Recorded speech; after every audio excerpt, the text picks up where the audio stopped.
we are not in a position, and I see it out there. I see commentary that if you just build great games, everything would turn around. It's just not true that if we go off and build great games, all of a sudden you're going to see console share shift in some dramatic way.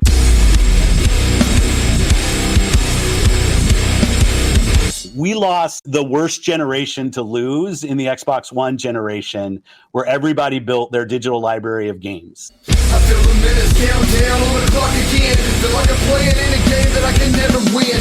Time is running out, I know I gotta make a choice. So many whispers in my ear that I can't hear my voice. There is no world where Starfield's an 11 out of 10 and people start selling their PS5s. That's not going to happen. Tell me, will it in the situation that I'm in? Or am I bound to sit alone, drowning in my sins? Get right or get left, what will it be? Time is running out, the blood is flowing down the streets. People need to know we're living in a war zone. Hit the streets with the truth. What's up, everybody? Welcome to the Loot Bros Podcast. I'm your host, Resident Daryl, and tonight I have a 5-man over-the-top battle royale. Last man standing. We already have one of them ready to throw in the towel. All right, already warning us. I put out a PSA in the old Loot Bros super secret messenger, and I say, hey, no jibber jabber tonight. We're going long. We're going hard. And as soon as we turn on the microphones, hey, what time we getting out of here tonight? Can I go early, boss? It's Kalai. How you doing tonight?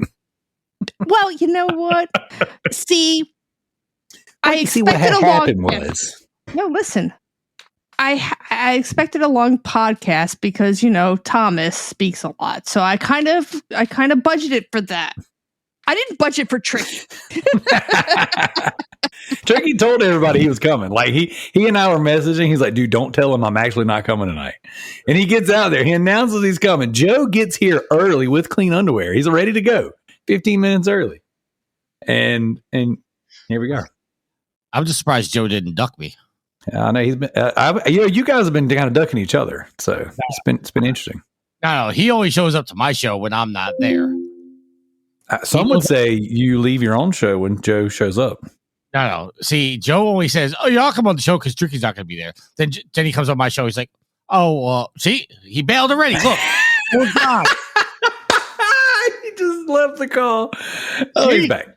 You see, it ain't me. He was ducking." Yeah, I'm ducking. Fucking technical difficulties. Yeah, it's his first time podcasting. He's only been doing this for years. Still can't figure it out. That's what we'll call it.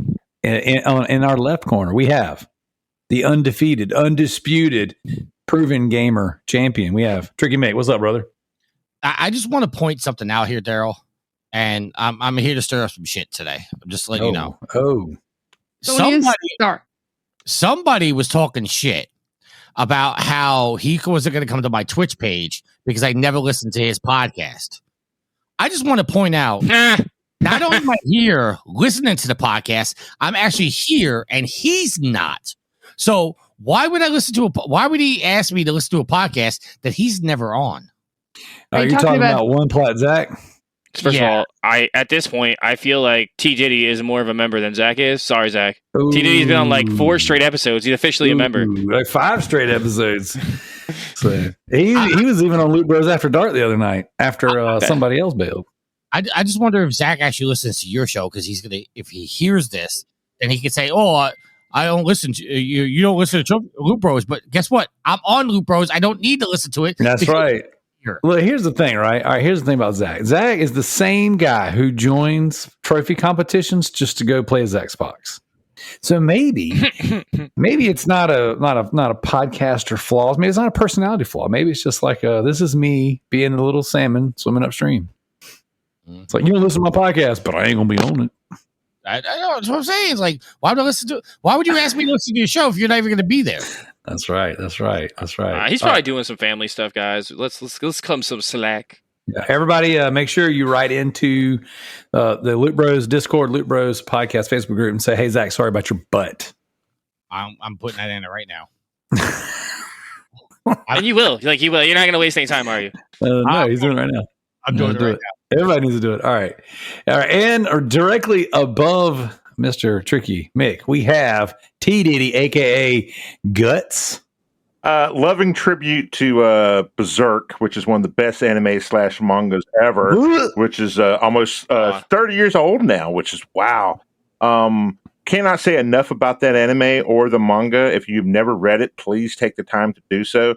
Very excited to be here. It's a wonderful panel, wonderful cast.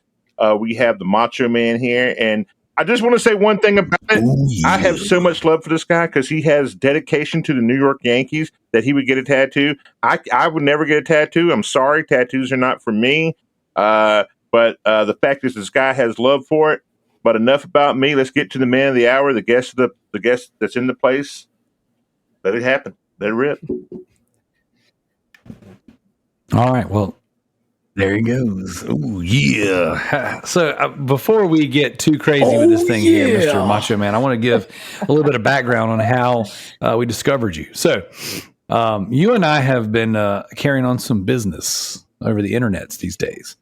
And we share a love for a certain pill popping, disgruntled alcoholic police officer. And you messaged me after you purchased a video game for me off of eBay. Yes, sir. And I forget how we got in the conversation. We started talking about Max Payne, and you're like, dude, I'm going to get this thing graded. It's like, Max Payne's one of my favorites, blah, blah, blah. I was like, dude, I freaking love Max Payne. That's awesome. And then next thing you know, we're like, do you want to come on the show? Did we just become best friends? So I remember getting the when you sent me the game, you put your slip in there about your podcast. Yeah, that's right. So I saw it. I'm like, oh, that's interesting. I like to support the Mom and Pop's podcast. That's what I call it. So when you sent that, I don't know, you sent me something in the message, or I sent you something, and I just had to express that I love Max Payne. And just having the case. So the story is, I was looking for Max Payne 1, 2, and 3. I played the games. I love them. We can go into it later on, but a quick story. I love the games. They're great. So I'm like, I want to have them, a physical copy of it. So I went on eBay. I know that people sell them, a bunch of different games, usually cheap. So when I found yours, I think you had the best price. So I said, all right, great. So I got 1, 2, and 3. I think I only got one from you. And then message you, hey man, I love this game. It's great. And then that's how we kind of hit it off. And the funny thing is that I just sent out Max Payne to get graded today. That's amazing. I just sent it out today, along with Halo 2. So, okay. I will say Halo 2 signed by Steven Downs. I sent it out to get signed by Master Chief himself. Came back, looks beautiful. Sent them both out today to get graded. That is amazing. We'll go on with Max Payne a little later, but that's thanks for having me on. I appreciate it, man. I'm so glad you're able to come. Not only am I glad you're here, but like, it's always good having guests on. And Tricky, this will resonate with you too. It's good having guests, but it's great when you have a guest who's got a professional setup. They got the microphone, the stand. I mean, you're over here rocking it. It's all together. Your El Gato logo popped up earlier. We're like, oh yeah, he's doing everything correctly. It is always a pleasure. A little too much money on it, but I definitely enjoy using it, man. But it's I did some streaming once in a while. I like to have production value, something like that. Not too crazy, but something that kind of. Wait, so I enjoy using. Do you do your own podcast or anything? Oh no, this is actually the first podcast I've ever been. So on. you only stream every once in a while, so you have this professional setup. Whereas Joe, who has been on our podcast for 3 freaking years, can't have using a freaking off-brand headset. I'm like, usually how it Yield goes over there with a freaking Rock Band mic. No, I do not have a Rock Band mic inside of a hamper. It sounds the same. I would argue Yield sounds better. Same. Well, let's give Macho Man a lot of credit. Not only is he has an awesome camera, but he has an El Gato El Tango, which is in translation a large cat in his pants. Macho, I don't know if you can see it, but I'm going to show you my setup on my phone and my camera. Oh yeah, it looks awesome in the picture, but you had the lights off, so I can't really see the whole thing. But that looks fantastic. You got how many? Is that like 4 monitors or 3 monitors? 6. That's all. He's got only 6. Well, I know. Well, I got like 3, control 4, command 5, center? 6, 7. I've got 7 right here. Only 7. Only 7, ranging from laptop. One for each Vita. So is that one for each Vita? Oh no, I'm too short, brother. I got 9 Vitas. 7 monitors, man. Yeah, Holy it's yeah. I'm only using 2 though, so what does it even matter? I got all this. All right, so here's what we got. By the way, we got Joe as well. Joe's kind of been in and out of all the conversation. I was going to say you didn't never properly introduced him. Man of the hour. It's okay. You know, I've only been here for like a month straight for the first time in like eons. So yeah, it's like it's technically bail 30, so I'm just waiting on you not to be here. So you figure he's been here a month straight, but in that month he didn't actually upgrade to a proper microphone yet. He's got a microphone. I have a proper microphone. I don't just have a like cord you. for it. He just doesn't use it. No, I use it. I just want to point out right now that all of us, the 6 of us on the show, the only one with actual headset on is Joe. You know, we all have microphones in front of our faces. Yep, that's right. True gamer. Joe is the true gamer. I will say it. And I just no, because I don't game with a headset on. It's just funny. I game through the PlayStation 5 controller, so I don't ever use a fucking headphone to play video games. And the RGB. And the RGB on the side. I will give you that. The RGB is where it's Tricky. He spent a lot of money on that headset that he's wearing. I got it for free from Kalai. This Kalai privilege right here. Kalai privilege. Holy crap. All right, guys. Well, it is that point in the show where we come together, we toast, and we celebrate to our Patreon producers for the month. So this month we have MZ and Nitro. My name is Effin Mayo. We have Sadik, and we have the, I will say, rudest person of the month pledging me to play or watch trash anime. That's Matt G.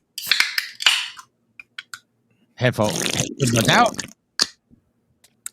Oh, man, I love that Punisher mode. That's dope. Not too far from Max Payne, the Punisher. Oh, I hate you. I've always said that, dude. I've always said Max Payne and the Punisher are so similar. Like, I mean, their stories are almost identical, really. So, did you play the Punisher game for the PS2 or for the Xbox? And did you play the unrated version, which has more animated kills? Yes and no. I played the first one because I don't know if I could even find the unrated one, but I played the first one, and there's not very many Punisher games out, but that Punisher game was pretty dope. You mean this Punisher game? That Punisher game. That is correct. Which it seems like that Punisher game came out around the same time the Thomas Jane movie came out. They were very close, and the Thomas Jane movie, although it gets a lot of crap, it's unbelievably awesome. I liked it a lot. I thought he was a great Punisher. I think his supporting cast in that movie. His supporting cast, dude, John Travolta was a great bad guy. His supporting cast is a little whack. You know what I'm saying? Like, there's some Ben Foster. Ben Foster was the guy with the piercing. And then you had great actor though, great actor. But just I know what you mean. I understand. It was just a little campy, you know. Like the supporting cast was a little campy. Froggy or whatever the fatter guy was. That might be the one from Daredevil. And then you had Rebecca Romaine Stamos playing his love interest. She's a good girl, I don't think we have to add like Stamos anymore. She's divorced now. Rebecca Romaine? Yeah, just Rebecca Romaine. She's just lettuce now. She's no longer married to John. He's talking about Blumpo, who was actually played by John Panette. There you go. Yeah, but I will say that Warzone was my favorite Punisher movie.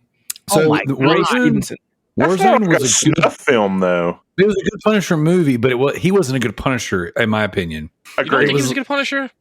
I think it was my favorite. I'm going to just throw that out. I thought that guy was. I thought he did a good job as Punisher. I really did. He was okay. Very stiff. Very like that's who the Punisher. I mean, the Punisher's not very. Doesn't talk very much. I don't know, man. I thought that John Bernthal in Daredevil season 2 embodied the Punisher. Yeah, man. Yeah, I just wish he was taller. That's all. He almost has that Batman brokenness. Like, I'm a borderline psychopath because of the trauma I've gone through. And then, of course, they really leaned into his military background. So, but there's one scene where he's like all busted up and he's leaning up against a tombstone and he's talking to Red, which is what he calls Daredevil. And he's talking about how much he loved his wife, you know? And he was just talking about how, like, that one person that just takes your breath away, that takes your words away, you know? And he just like goes in this whole big, like, you know, monologue. Dude, it was so good. It had me like tearing up. I'm like, oh my gosh, dude, like my freaking allergies. Did they play that 80s song, Take My Breath Away, too? I mean, that's what I was hearing, but it was I will agree with you. It's just that I think that I wish that the Punisher is not a very hard character to understand, and he's not a very hard character to make in adaptation of a movie or a game. He's pretty straightforward. I just wish that Netflix I would say Netflix did a great job with him. I just wish that some things, because I'm a very big comic book guy when it comes to the Punisher. I just wish that I'm not bashing him at all. I'm John Bernthal. I just wish he was a little taller.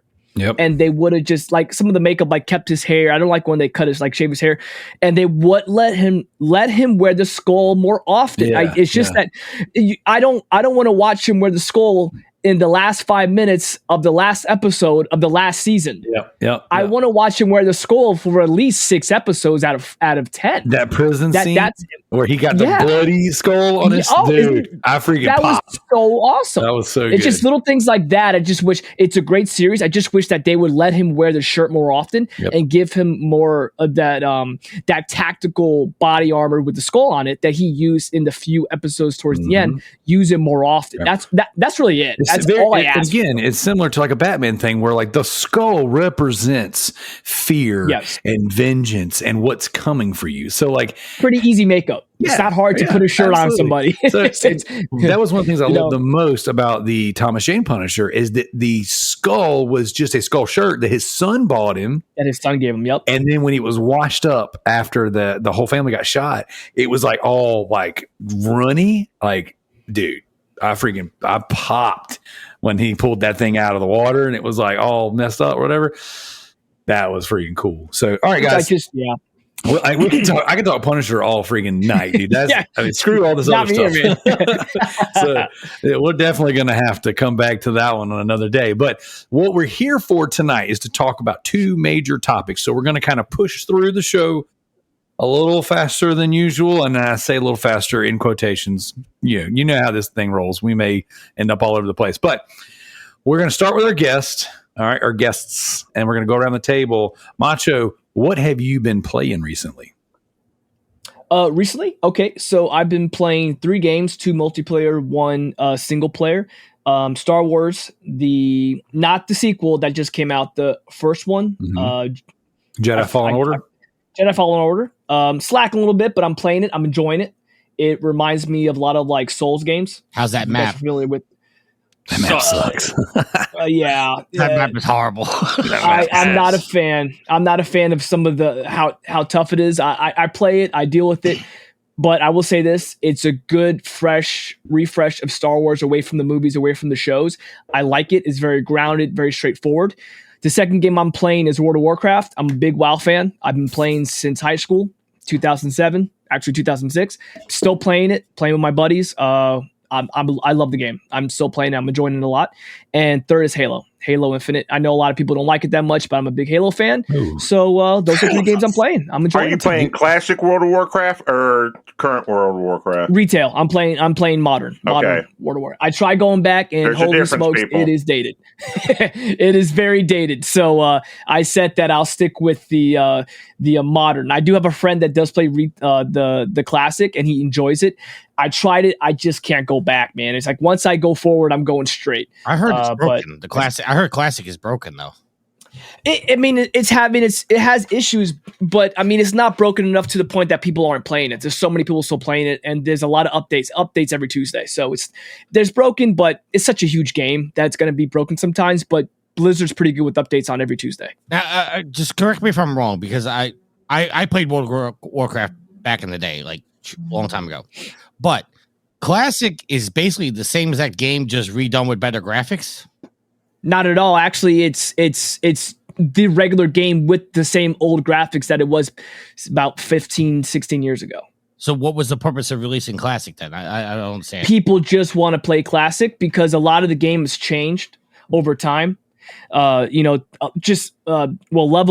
graphics, gameplay, different features, different technicalities. A lot of things have changed, and maybe a good portion of people didn't like it. So they're like, hey, we're going to bring back classic. So you can go back all the way back to where WoW came out the first time and replay it like you're playing it for the first time all over again. So it's just basically the base game at the original settings without vanilla, straight up vanilla. That's literally what they call it. Got it. Okay. Yeah, and it like I said, it's definitely not for me. I tried it, but it's kind of nostalgic, I say. And people like the game has definitely gotten easier, and people like a challenge that they had back in the day, so they want to relive that challenge again. Understood. So nothing's changed. It's crazy. It's like a re-release. It's not a remake. It's not a reboot. It's a re-release of the original servers. It's pretty cool. It's a hit. People are loving it, and they're actually doing the expansions over again. So who knows if we'll catch up to where we're at now? I doubt it, but people are really enjoying it. Understood. Awesome. All right, T Diddy, what you been playing? Sir, I am currently playing. I just got it. It's on sale. It's Mickey Storm and the Cursed Mask, which was on sale for the PSN Network for $10 for my child to try out. And it's basically kind of like a puzzle game that you kind of use your jet skis or like a little hoop or whatever. And it's really interesting, and it's much more difficult than I expected. I thought it was like, oh, this is a simple kids game, easy puzzles, going through stuff. No, it is actually complicated and hard, but I do recommend it for the price. If it's still on sale for $10, please pick it up. Of course, my usual enemies, which is Disney Dreamlight Valley, followed by Star Wars Jedi Survivor, which is much, much better than the first one. The first one was okay, but this one, man, is just super dark, and Cal is like, I mean, if you thought anybody should turn to the dark side, it should be Cal, considering he's also Joker in the Gotham TV series. Spoiler alert for people that didn't watch Gotham, it's no longer on the air. So screw you. And then Sackboy, because Sackboy's super awesome. And then Hogwarts Legacy for the PS4, even though I already have it for the PS5, but I had bought the deluxe edition, which came with the PS4 version, which was finally released a couple of weeks ago. And I can play it downstairs, just like Daryl can play his stuff downstairs when he buys the one that has the deluxe versions on the PS4 as well, which you've said numerous times in other podcasts. So those are my current enemies, and I am really enjoying this Mickey Storms and the Cursed Mask. I don't know what the story is, because all I do is I just hit buttons. I'm like my child. I have no idea what's supposed to go on. I'm just going through each individual thing. And let me just say again to our guest, so thankful to have you here. You guys are amazing and awesome. I love all the posters in the background. You super, super cool, especially the Max Payne love, man. There's so much appreciation for him. And of course, you got Geralt as well. Shout out to Netflix. The last season of the real Witcher, of the real Geralt. So that's it for me. I had a quick question before we go on. Are you playing on PC, Star Wars, or on console? On console, sir. I can't afford a master PC. That is for someone like Kalai, who is the master of the PC. Also, a big shout out to Kalai and her Driftcast. She'll be doing a big Nintendo breakdown of one of the greatest series of all time, Zelda. I wish I was like Kalai. I can never thank Kalai enough. She's awesome and amazing. And, just nothing but love for her and the Driftcast. Just a real quick about me. I also am a big fisher, so I'm really good at baiting. So I'm also a master at that.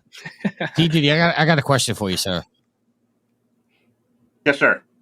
Exactly how much did Kalai have to pay you to say all those nice things about her? She did not have to pay me anything. The fact is that she took time out of her busy day of playing Scarlet Nexus to help me do some editing. And trust me, I am very difficult to deal with when I've been dealing with a child all day long and my attention span is gone. So it was like talking to a 5-year-old child, which I was currently dealing with before I came up there to deal with her. And so I really appreciate the time she took and the patience she took for basically like, is this guy mentally ill? No, I was just tired because I've dealt with a child all day long and I just didn't have the energy, and I just did everything I could. So much love and respect to somebody who went time out of the day. And also, one more thing, just before I get up out of here, shout out to your people, Kalai. I'm sorry for your tragedy and your loss. And, God is always with us. Oh, thank you. Yeah, I was gonna wait until the end of the show, but yeah, I saw on Facebook, Kalai. I'm sorry to hear about the loss. Yeah, it was very shocking. Thank you. And just for the record, I love Kalai, but I have to give her a little bit of shit. She deserves it. Speaking of Kalai, why don't you tell us what you've been playing? I thought, did we talk about Tricky? Did he go? No, we still got Tricky and Joe to go, but they got to go together because they're, feuding and stuff. I actually have been playing Scarlet Nexus. I'm really enjoying that game. It's a really fantastic action RPG anime type game. So if anybody feels like it, they should make Daryl play it. God, no, please. I'm all animated out. I only got room for one vomit a day. And then I've been playing Slay the Spire. I've been kind of busy, so I haven't really had a chance to play much. I'm very excited for tomorrow because I'm going to be playing the new Zelda game. If it's a Zelda game. It's not. And I want to give a shout out to my husband, Jim, who 100%ed Vampire Survivors. There you go. Good stuff. Good stuff. All right. Is that it, Kalai? Yeah, that's it for me. All right. Tricky Mick, what you got, brother? All right. Well, before I go into what I'm playing, just want to apologize to Macho and to T Diddy if they've never heard me on a podcast before. I give a lot of shit, but I'm actually a very nice guy. I'm offended. I'm so offended. My feelings are hurt. And I don't know how I'm going to wake up tomorrow. Oh, wait. We should also preference, guys, he's not really coughing up a lung, so don't worry. He's fine. I smoke like 15 cigarettes a podcast, just so you know. Yes, he does. It's the only way to make it through. It's the only way I can deal with Kalai and Joe. So, well, currently right now, I'm playing Jedi Survivor, but it's on pause because I'm going through a cutscene and I wanted to hear what you're saying, but I also want to hear what you guys were saying. That's why I don't play video games when I podcast. I'm being unprofessional. You know, I yell at my guys all the time. Stop playing games while we're podcasting. You'll focus. And then now I'm a guest. The difference between your guys is the... Hold on, Daryl. Kalai, I fucking hate you. Because on opportune moments when he doesn't realize. Hey, I'm really a good guy. I often hate you. No, the difference between our guys and your guys is tricky. Your guys freaking get super quiet. They get super distracted, and then when it's their turn to talk, they're like, no. What was the question? No. Well, on Alex, once you get him talking, he doesn't shut up for like 5 minutes and repeats the same thing 4 or 5 times. I'm like, dude, you made your point. Shut the fuck up. Let's move on. So he's like Roberto. Then he complains, oh, well, the show was 2 hours long. I'm like, well, yeah, we had to listen to you say the same thing 5 times. Like, that's why, if you shut up after you made your point, maybe the show would only be 45 minutes. And he's like, hey, and then Yield's like, hey, it's your turn to talk. Maybe if Tricky didn't read the articles verbatim, the show would be shorter too. Hey, speaking of, let's spice things up a little bit. IGN gets a whole lot of rub from you guys, and I'm a little alarmed. What?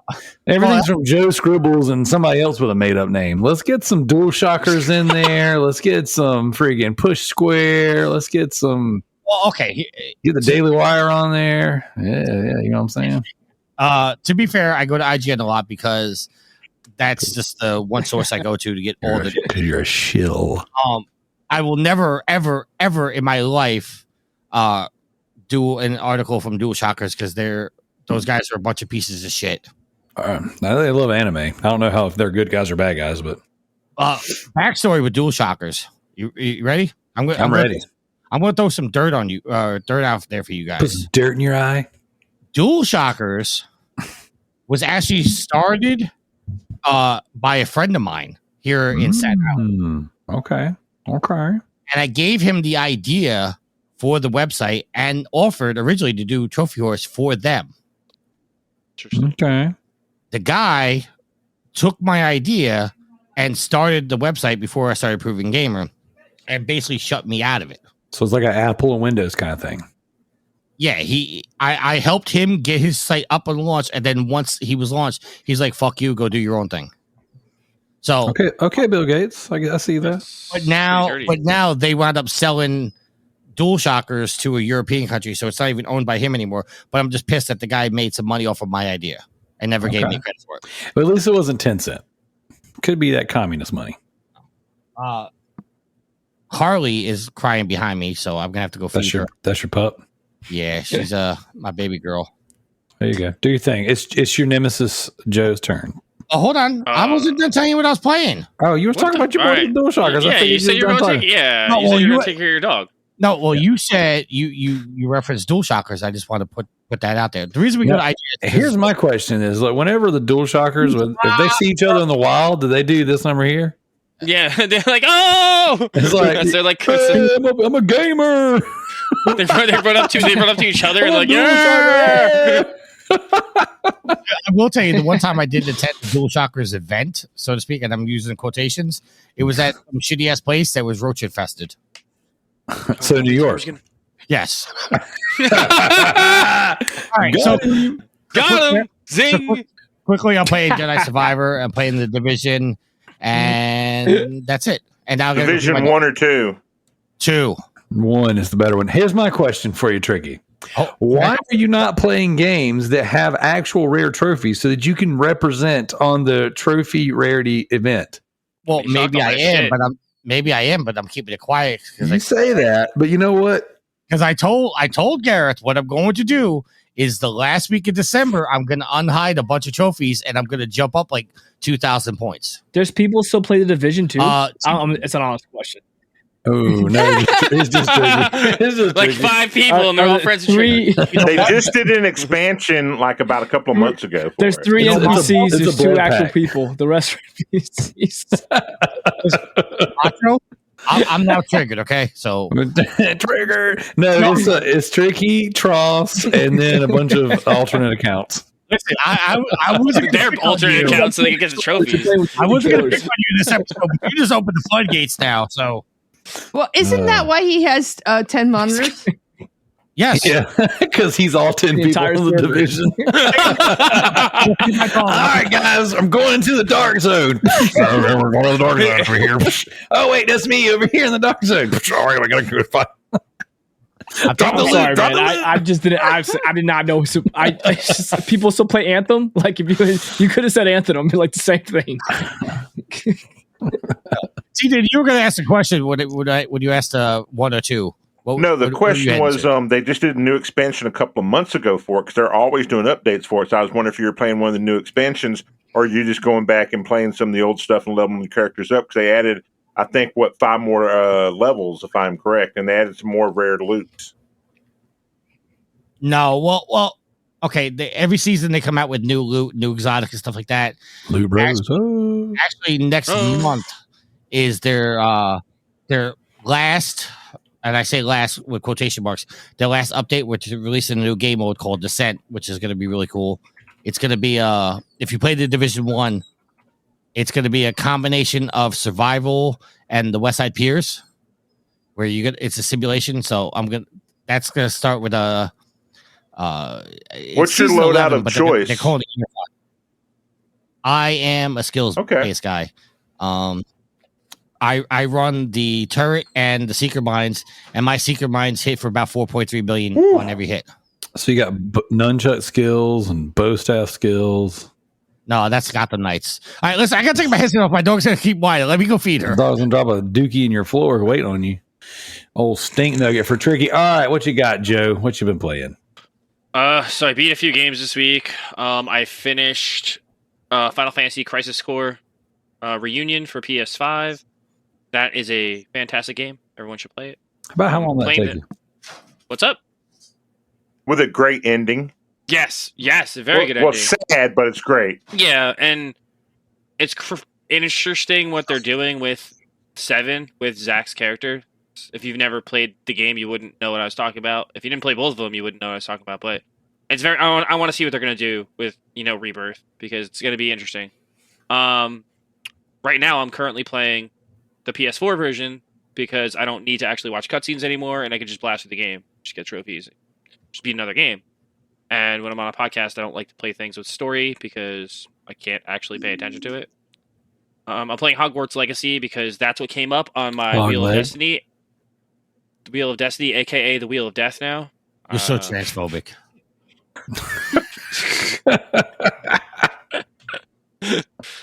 Listen, they don't have any Twilight video games to play, Tricky. What am I supposed to do? It's one or the other. So why do you hate trans people again?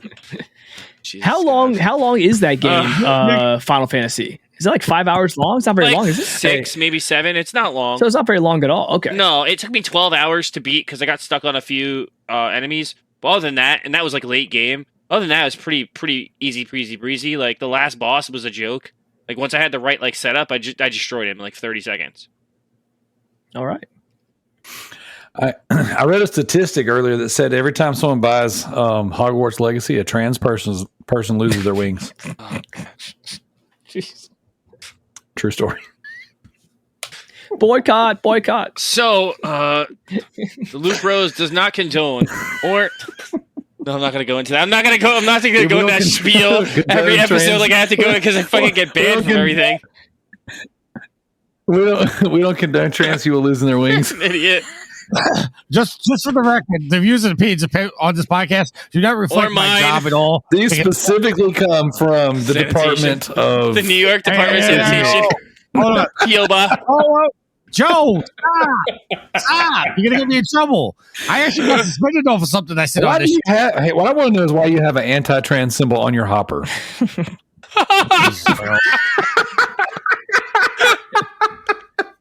Anybody who's listening to this, I don't.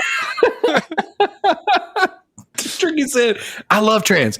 I love trans so much. I am trans. I would never hate this." I beat Cobra Kai, Dojo Rising.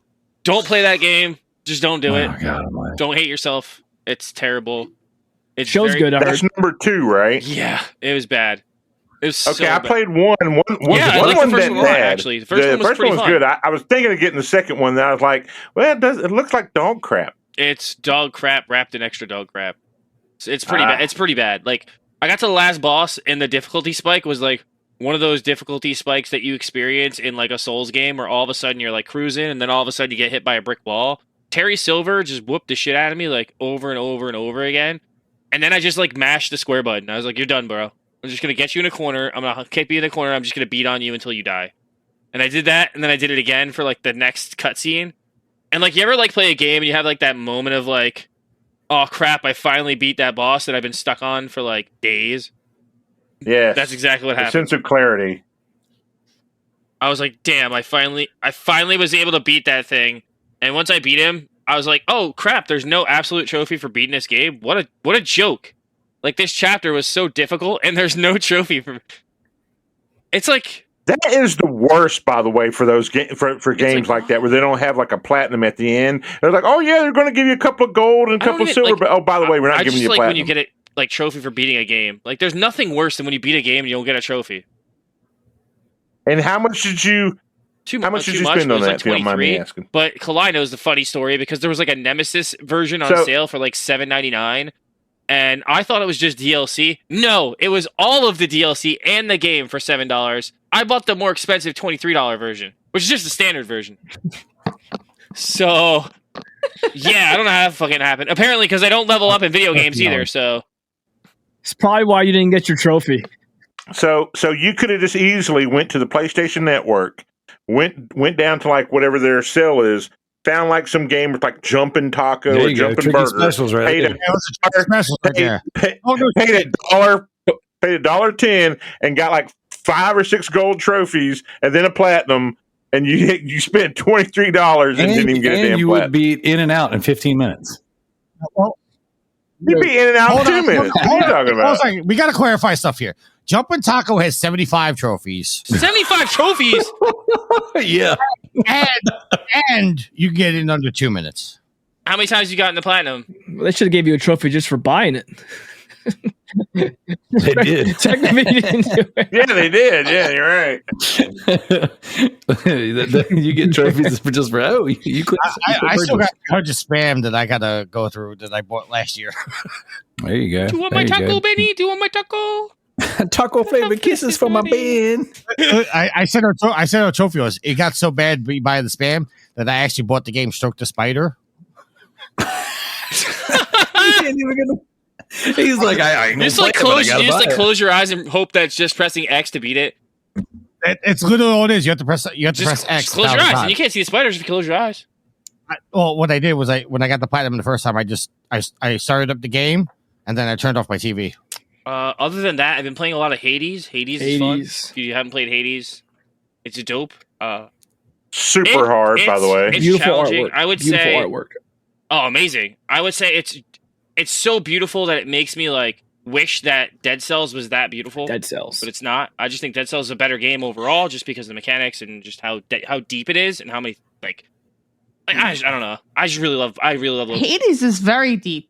I don't think it's as deep as Dead Cells. It's deep, but I think the pool is like a 5 foot deep pool, whereas like I want to swim in an 8 foot deep pool. See, I felt the my feet don't touch the opposite. ground. I felt Dead Cells wasn't as deep. Well, Hades will get deeper with the sequel coming out. It takes 10. You have to beat the game 10 times to get the ending. That's You got a insane. trophy? Why? Hades. I don't know. I played it on PC and Jim almost 100% that game.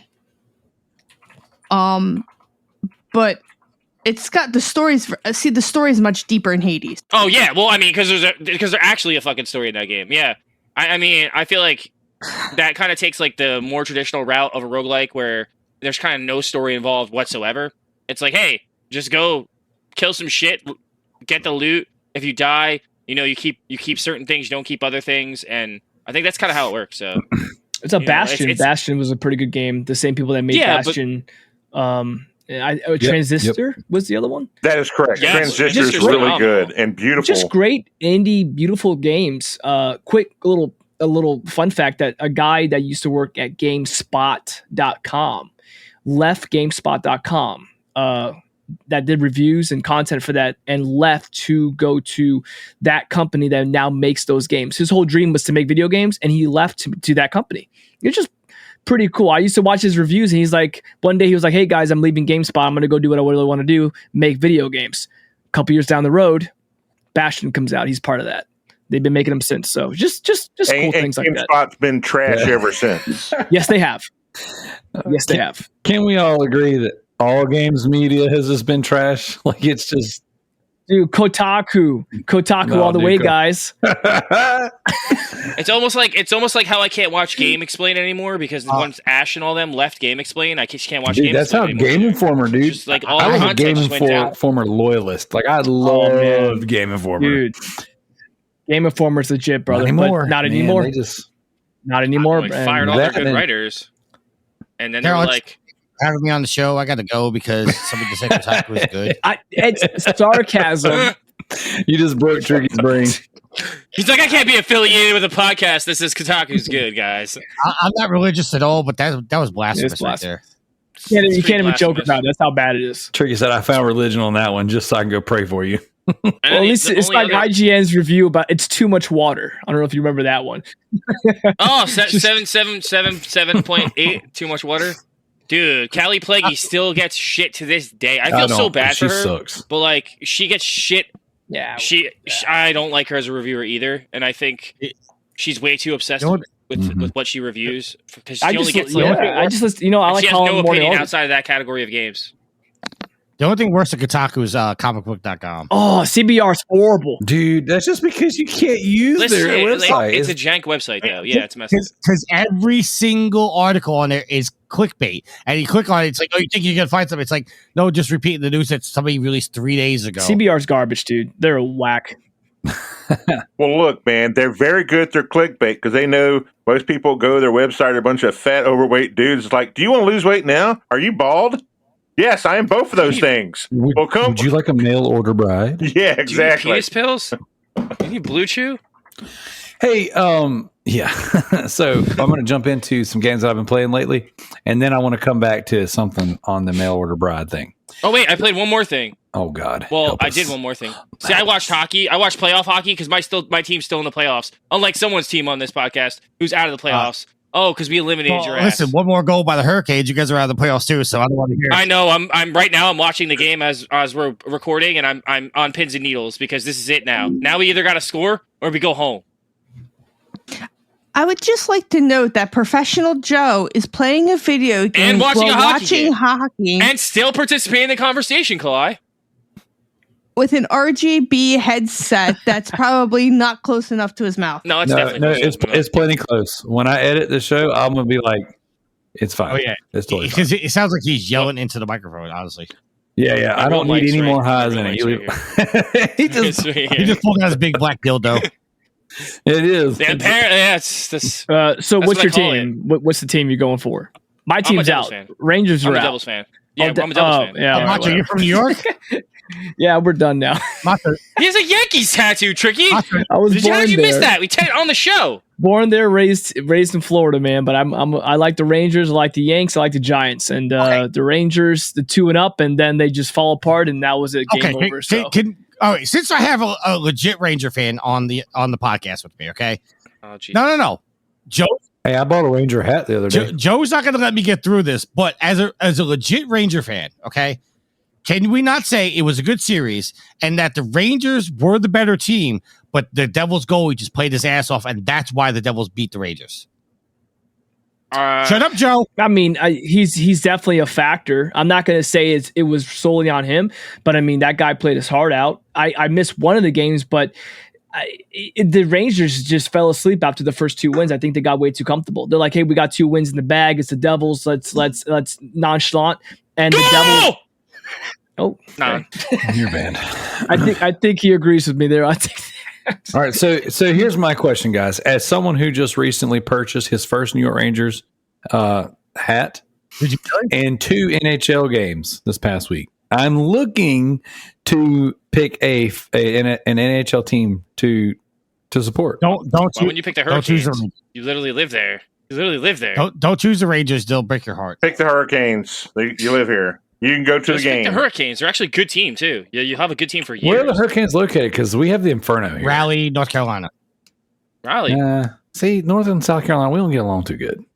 I'm trying to think what the I mean, your best bet is to go with the Canes. They're in the playoffs right now, and they're looking pretty good. So That would make me a bandwagon fan, though. If I pull for the Rangers now, after they just got served a big fat L, that makes me a real fan, right? Listen, I mean, you want to be a real fan. I just Be wanted like a to Ducks know, fan. and like any Ranger fan will tell you, Toronto in the NHL, they hate the Rangers. Tricky, do you have a large head or a small head? I have a large head. Okay. You can send me the hat. Well, I thought about it, but then, I mean, the resale value is like $35 plus shipping. So I was like, yeah, ugh. that's a nice hat, man. You hang on to that. Max Damn. Payne would It's approve. really nice. It's Max really Payne nice. would approve that hat. There you go. See, that's another, I guess that makes my decision for me. No, real talk. I've been telling my wife because we've been eating out a bunch when the house was doing we were doing the renovation stuff, and I've been watching a lot of sports. And I was like, man, I've been really itching to get back into some hockey because it's been so long. Which I think I said that a few weeks ago or last week on the show. But that being said, this past week I picked up 2 NHL games. I'm like, it's fate, you know. Picked up my first NHL hat. By far, and hockey is the best sport out there. To watch live Any other and in sport? person. It's the best play. It's the best playoff Yes. sport. It's the best playoff sport. Professional out of all of wrestling. them. Come on, No, guys. hold on a Let's get second. it. Listen, Cody versus Brock was so good. I love baseball, but it's too slow for action. Football is good game, but they're pussifying it with all their roughing. all their new rules. Yeah, now you can't even sack the quarterback. And like, come on, that's part of the game. Hockey, I don't care what anybody says. The hockey players hit harder than any football player ever would, and then the player gets back up and starts skating back and getting back into play. There was a legit story where a guy had a heart attack on the ice. They got him out, got him into the locker room, recovered him, and the first question he said when they woke him up was, "Is the game still going? Can I get back in the game?" That's a hockey player right there. Hockey I guys are would tough, argue man. that the NBA is giving a real run for the money when it comes to wimpy sports. I've been watching a lot of the NBA lately, and these boys, they sell harder than a pro wrestler, and Bro. they're making less contact than pro They're making wrestlers. Dol- making Dolph- they're making walk Dolph by Ziggler. each other, and they're All like, a flop. "Oh, I fell over." They're No, making Dolph Ziggler look sad. It wasn't even LeBron, dude. It was like 3 or 4 other dudes tonight. We were watching Boston and, Boston, yeah, and old green hair boy and some other dude got into it. I was like, you guys are- Boston blew him out, right? They blew him out. yeah, they were kicking. Problem butt, is dude. the Oh, so it's basketball. going to game 7? Yeah, it's an incentive. You know what I mean? Like if someone gets pushes you, it's an incentive to make it look as good as you Oh, can, yeah, like so you ragdoll, can yeah, get that. yeah. So you can get that you get that the goal. extra, yeah. But I will say this: I agree with you. I love baseball. Baseball is like probably I think it is my favorite sport. But I will say sometimes I have to be doing something else while watching the Yankees Oh, play. absolutely. I can't just be watching it because I can do so much more. Baseball I can study, requires I can you, play a though, to game, do so many read. different things. There's so many things going on that people don't understand unless you're an actual fan. So, like, let's say there's someone on second, there's one out. So will you do a sacrifice bunt? Where you basically do a sacrifice up the ground and get him the third. So there's a lot of strategy going on, but the average fan or the average person doesn't see that. So baseball really is a thinking man's game because there's so much that's involved that's not being seen, and there's so many strategies upon strategies that you don't even know that's taking place. Listen, the best thing about It's kind of like chess. Yeah. the thing about the best thing about baseball is that I can go get a jumping taco platinum in between pitches. Well, they changed that. They made it You got faster now. pitch Now count. you have to pitch the ball faster. No, he still can. which I think is He still He can. can still do it. He can Still still in go. 30-second flat. He just has to speed up just a little bit. But I think that pitch count is the absolute stupidest rule. It's ruined a lot of pitchers this season. A lot of veteran pitchers just don't know how to adapt to it. I think I'm the only one that likes it because I'm sick of the guy when you're the guy at bat every pitch. Oh man. Yeah, He's giving up gang signs. you're not wrong. I'm ready. I'm sick of that, brother. I'm sick You're of not that. wrong. I can't do that, bro. That's so good. Dude, you know what though? That pitch count really messes up those guys with Jeez. like the mad OCD where they got to do something 10 times or their whole mind ain't right. It's Time. like, Hey, I gotta do it stop. again. The pitcher made eye contact. I got their scratch my balls again. Yeah, I got to reset. So,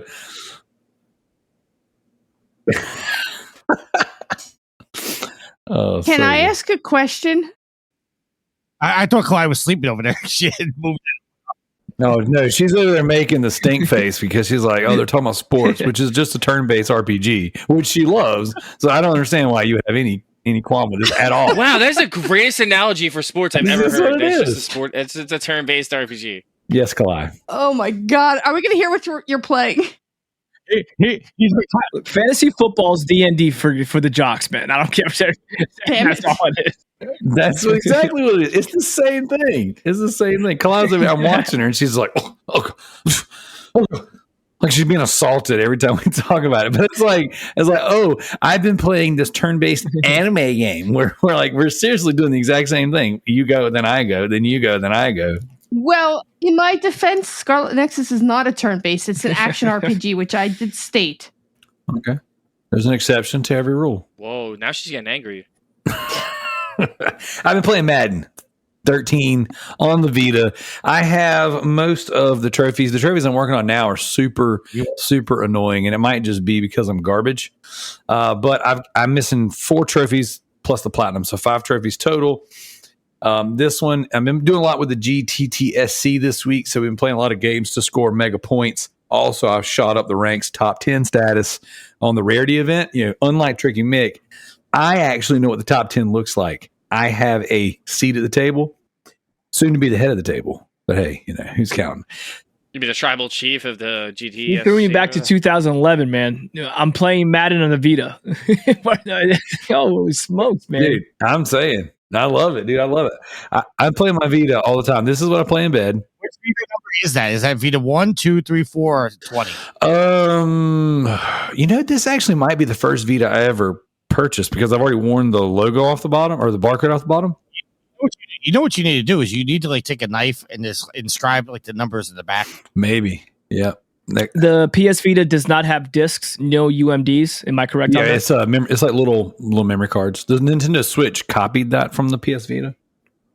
So. I haven't. I had a PSP and it was great. I would never forget the first movie I ever got on the UMD was Resident Evil. Oh, Watching movies yes. on the UMD. I'm like, this is the future. Dude, This is the future. Yes. Oh my god. There were no iPhones. Yeah. Resident Evil, It's The Punisher, Max Payne. Dude, Would you like to? all those? Oh, they were great. All of the movies were on there. I'm like, there were no iPhones to do Dude, it, so it's like the UMD disc, and you put it. I'm watching it on a plane. I'm like, this is the future. It was. And It was now, too. What was the now not big so first much. one? Spider-Man or Spider-Man 2? I think Spider-Man 2. Might have been 2. Yeah, I have Spider-Man 2. I have Spider-Man 2 on there. I had that in Shallow Hal. She's got a tail. The only Shallow- UMD I ever yeah, watched Shallow on, Hal. the only UMD I ever watched on the PSP was Hostel. That's a weird one to watch. Oh, these are all Can you throwbacks, believe? man. So I just saw the other day someone in one of the PSP Facebook groups I'm in was selling the complete box set, all 8 UMDs from the Harry Potter series. I didn't even know that existed. Wait a minute. They have movies from the last movie that came out was 11. So yes, they have the entire box set, all 8 movies, 1 through 7 plus 7, 7.5, and it's in a Harry Potter box set of UMDs. Couldn't believe it. That can't, that existed. That can't be real. That can't be, Really? That can't exist. I'm telling you, I saw a picture of it. Is it from like China? Like, is it not American? There's no way. That I'm not sure. Or the UK, maybe. You know what? Actually, it may be possible if there's a company out there like Limited Run Games that went back and did that. I mean, it is possible, but Who would waste their time doing that? That is Yeah, insane. so right here in first listing on eBay, Harry Potter complete 8 film PSP UMD box set. I'm Googling this. Yep. So boom. But anyways, now that one is from the UK, so I don't know if it's if they're all that way, but I just didn't even know it existed. I was like, I would have never even looked for that, but sure enough, someone posted it in one of the groups I'm in. So I thought that was pretty freaking amazing. But just going into, I do collect a lot of the UMD movies, and I've actually added some to my collection this week. It's pretty rad. So I just put a link to it in the chat. But yes, so I've been playing some Vita. I've been playing a handful of kind of trasher games. Not so much Spam, but I've been playing Crazy Chicken Shooter. So this is like a remake or a port of like that Crazy Chicken Shooter on the Wii. This game sucks. It's just a little target practice game or whatever. But the team bonus for the GTTSC trophy competition this week is 60 trophies with the word shoot or shooter in the title. So I'm working on that. The solo bonus was 10 trophies with the word mom, mother, or mum in it. So I played Mothered. And I don't know how I did 2 playthroughs of the game and missed 1 trophy. So I didn't get the platinum. So I got to do it again. I'm the only person that can follow a guide and still miss trophies. I don't understand how to do it. Been playing some Mummy Pinball. Contrary to what Redbeard Rick says, this is not a terrible pinball game. I don't know why he hates it so much. I'm not having near the trouble he's having with it. One of my big point scoring games for the week was Nickelodeon All-Star Brawl. Did any of you guys play that game? The Smash clone? Yeah, I liked it. It's not actually. bad. I did like it. It's okay. Daryl, I have a question for you. Sure. You mentioned that it was something about mothers, and Mother's Day is right around the corner. Correct. And what about the official Loot Bros gear and accessories, like the poop sock shirt? Yeah, for all your Mother's Day needs, you can go to our store frontier and get a poop sock shirt for your. God damn, this dude's like shilling t-shirts on his like 5th episode. You know, the best thing is, if I bought that shirt, my mother would actually wear it. Oh my gosh, dude! No, real talk though. Speaking of, thank you for reminding me, T Diddy. But I got the new Resident Daryl logo. And the new logo is a updated, up-res version of me on the toilet reading Batman comics. That is 100% going in our store and to be a shirt. That is going to be me and my kids. We're planning on this summer while they're out of school and we're out filming for YouTube. We're going to get that shirt made. We're all going to have our own version of it. We're going to walk around with me pooping, reading Batman on our shirts. It couldn't be any better than that. So, but yeah, and then the only other thing I've been playing that's of any real note would be WWE SmackDown vs. Raw 2011. I'm down to the last actual trophy you can get because there's so many of them that are locked away because the servers are down. The only trophy left, and it is, of course, a glitchy, buggy trophy, but it is the Man of 1004 Holds. It is a 4.08 ultra rare on PSN profiles, and you have to perform a total of 1004 signature and finisher moves. I have more than completed this. It just isn't popping. I call that a gentleman's platinum. Well, if you could, because you can't really get it, but yeah, absolutely. But yeah, so that's that. So that is the end of what I've been playing. So what I would love to do next is we're going to bring in our guest over here, the Macho Man himself, to talk about graded video games. Now, Joe has been a naysayer of the graded game. I have been very indifferent over the graded game. Like, as a comic book fan, I don't even grade my comics because one day I'm going to want to open that one and read it. So I've never really been in a position to go, you know what, I want that or I need it. And it really wasn't until I started talking with Macho that I even considered, oh, dang. And it was something he said in our, correspondence back and forth. I was like, oh, that makes a lot of sense. So before we let Macho have the floor, I want to go around, starting with Joe, and say, hey, what is everyone's opinions on grading video games? So we all know my stance. Games are for opening and playing. I don't keep them sealed. I never will. I think I have maybe 2 games in my entire collection are sealed. And that's because I own them digitally. The only reason I have them physical is because I bought them physical first, and then they went on sale digitally. So.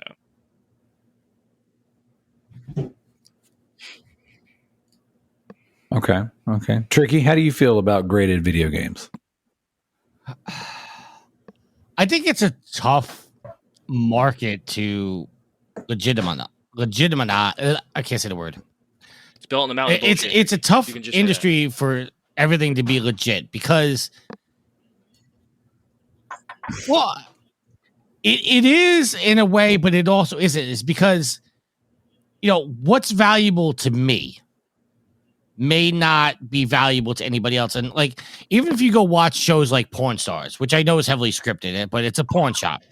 You go into a porn shop and something is worth, say, 25 grand. The pawn shop's only willing to give you, say 15, 16 grand for it because they got to make a profit on it. So when you go get something graded and it says, oh, this Pokemon card or this comic is worth, $1.2 million.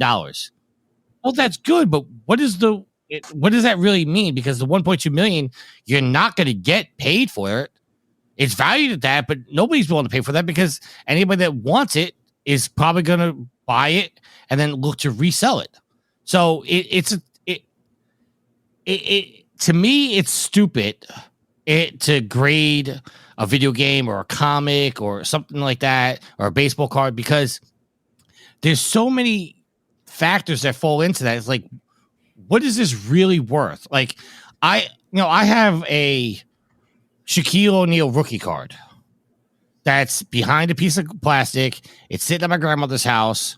I don't have any idea what it's worth, but to me, it's valuable to me because it was given to me as a gift, and Shaquille O'Neal turned out to be one of the best basketball players of all time. Shaq says eat Papa John's. Shaq needs you to eat Papa John's.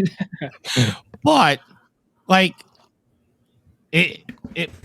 what's the actual value of it? What is somebody like Macho willing to pay for it? That all comes into factors. But to me, it's more valuable to what Macho. And I'm sorry for putting you on the spot, Macho, but it means it's more value to me than what Macho is willing to pay for it. And so when you talk about grading things, it's like it's a fine line. It's and like, to use Joe's word, it's built on bullshit because how could you actually put a value on this thing?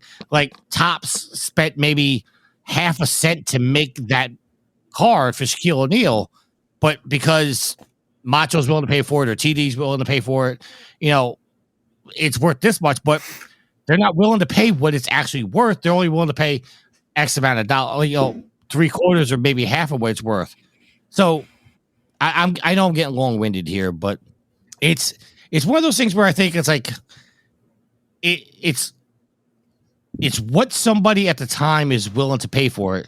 This card maybe, like the Logan Paul has the most expensive Pokemon card ever to exist, and he carries it around on a necklace as he's walking out to the ring to do wrestling. It's like, okay, but that he's just bragging, like, oh, I own the most expensive Pokemon card, but like, what's it really value? Like, is it?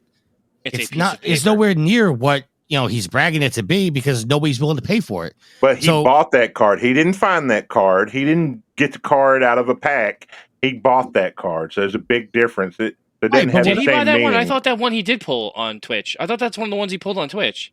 I thought that was not one of the ones that he pulled. I believe that was he pulled something else that was a rare, but it wasn't that one. Dude, he pulled the Charizard on his first pack on that big stream that he had. And I was like, no, that was bullshit. And he goes, no, that was legit. Nah, that's got to be bullcrap. Okay, but my point being is that you're walking around bragging that you have a $1.2 million Pokemon card, and you want to say the value is 1.2 million. I'll add Tricky. Hold on. No, go ahead. Finish your thought. It's graded and it's estimated at $1.2 million, but it's not really $1.2 million because nobody's willing to pay $1.2 million for that card. So what is the actual value? That's why I say it's stacked on bullshit, because you can say the card's worth this, but unless somebody's willing to pay that, then it's only worth, say, $800,000. But it's like it's and that's why I say it's bullshit. How can a $70 video game, like how can a $13 copy of Super Mario Brothers 3 turn into something that's worth like $2.3 billion or $1 million? It's not possible. It doesn't make any sense. It's not logical, and it was all built up by scam artists, and that's why I don't respect sealed games. That's literally my whole argument against them. It's like, and I hate watching these YouTubers. And I know you're not one of them, Macho. And if you are, maybe you are. I don't know, but I like you. I like you so far. So we're gonna. He's like, I know you're not one of them. I watch these braggadocious douchebags that drive around Teslas, sit around and buy all these games that they're never ever gonna play, and they don't even know what they are, but they just know that they're worth money. So they hoard them like assholes and keep them from people who actually want to buy them and open them and play them. And that's my problem. That's my real problem. Listen, I'll finish off my part by simply saying this. What a grader says a card or a video game or a comic book is worth is bullshit. Because if nobody's willing to pay that price, it's not actually worth that much. It's only worth what somebody's willing to pay for it. So if you go get something graded, it's only to set a baseline and then immediately go drop it down to 3/4 of the value, because that's what somebody's willing to pay for at most. So somebody grading a card for $1 million is great. Okay, the card's worth $1 million, but unless somebody's willing to pay for it $1 million, it's only valued at whatever somebody's willing to pay for. And that's simply what if they are, though? Value's in the eye of the beholder, right? Right, Daryl? It's like it's in the eye of the beholder. It's like the market will dictate. Well, it's not even market. It's like if my favorite game is X game and you are the only person that has X game sealed, I have to pay what you want because you control the market. That's literally how the market works. Let me go down this path with you. It's an old story that I told. I have Intelligence Cube on the PlayStation. Oh yeah, I love this story. Okay, I fell in love with the game off a PlayStation demo disc on the PlayStation 1. Never once did I find that game out in the wild until I went to Video Games New York in Manhattan. And I walked in there, and they had a copy of the game. It was open, it was scratched, and it was not in good condition. And the guy wanted, I think it was $170 for the game, for a scratched PlayStation 1 game, because of how rare it was. I told the guy to go fuck himself, and he did. Okay. Hockey can go fuck itself. By the way, hockey season's over. Funny story later. Funny story here. Here you go. Funny story. Several years later, Daryl reaches out to me and goes, "Hey, my buddy has a copy of Intelligence Cube if you want it." I said, "Okay, how much does he want for it?" He goes, $20. I said, "Give it to me." I didn't even care what condition it is. And since that day that I got it, it's been sitting on my shelf right there. I don't know if you guys can see it on the camera. And I haven't touched it because I have no interest in playing it. It was one of those things I wanted. So the value is what somebody's willing to pay for it. I was not willing to pay $170 for a scratched PlayStation 1 game, even though I was never going to play it. It was worth $20 to me, though.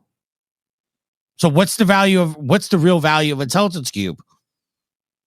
That's where I'm going with my point. I'm sorry, I took up too much time. Good. No, you're good. You're good. I feel like Macho's like silently judging me, sitting there with shaking his head like, I can't wait to rip on these guys. Who's going next? I guess T Diddy. You want to go next? You got opinions? Absolutely. Let me say that I respect that people will actually hold games. Respect Macho Man because of the hard work that he does. Be able to have the discipline to not want to open a game. I've only did this to a few different games in my life. Some I just couldn't help but open, like Lollipop Chainsaw, because it was so damn good. It's a good game. And I just had to play it because I couldn't find a backup copy. Absolutely. Well, actually, there's a ton of great outfits that weren't released over here in America that were only released on the Japanese Xbox. So I was kind of upset about that.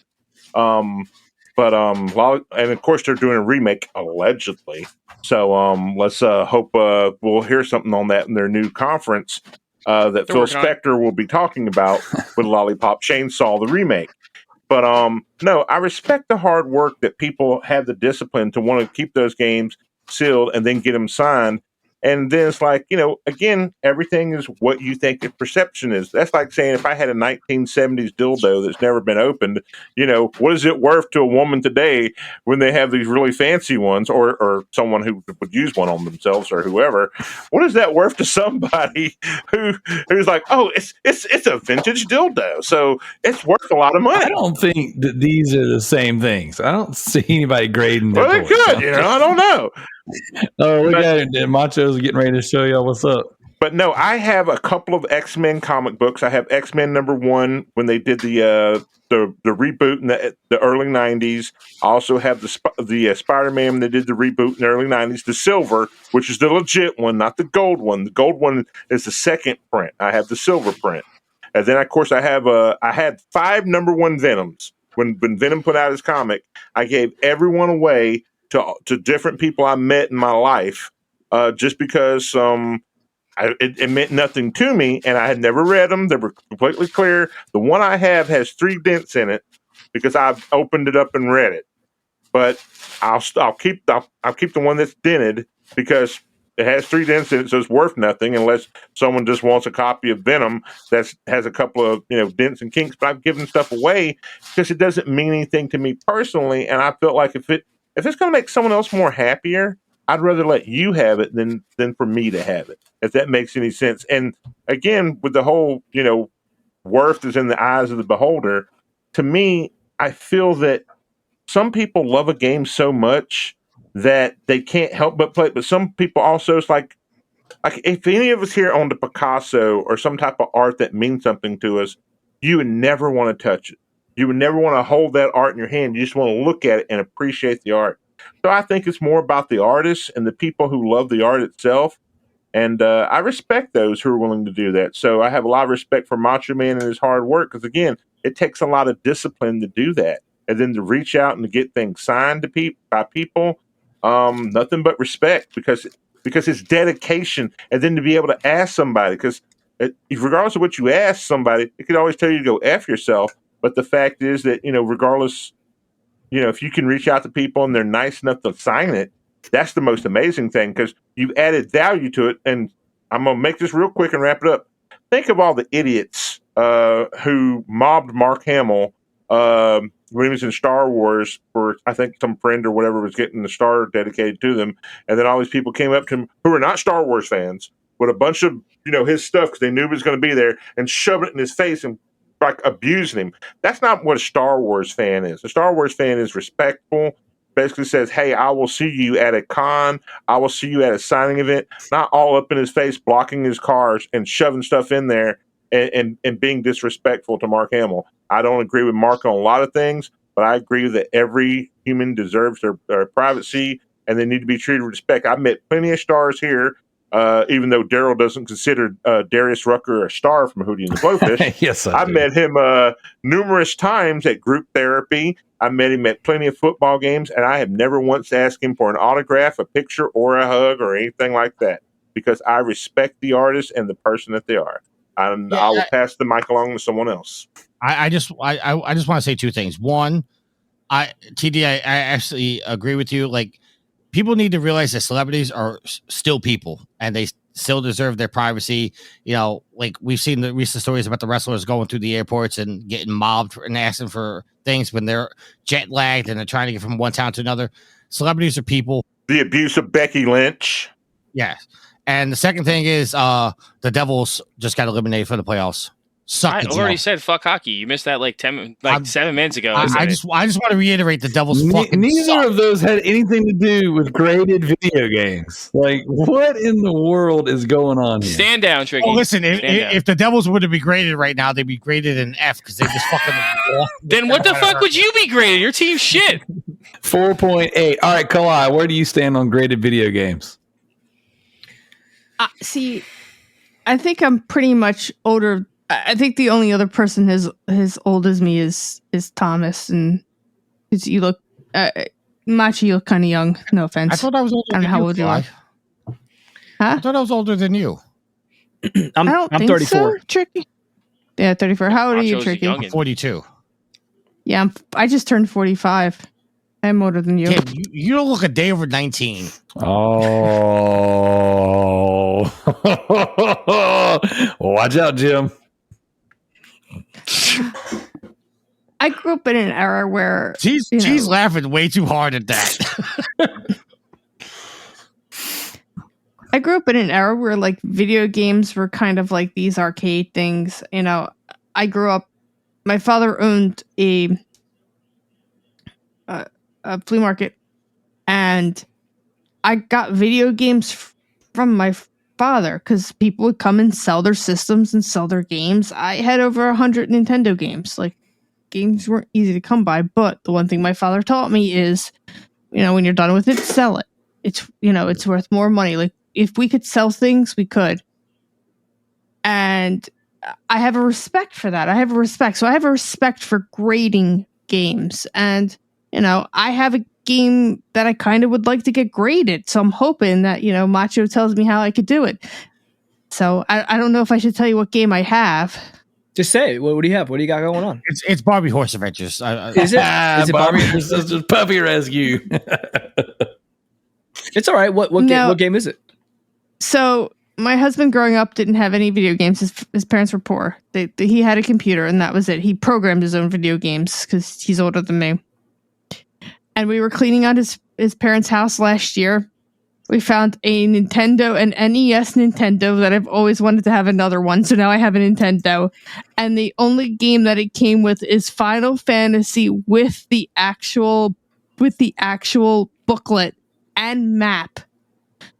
Oh. Is it still in the box? Does it still have the original box? The original? I have the original box, but it's very beat up because it was thrown into a drawer. So what?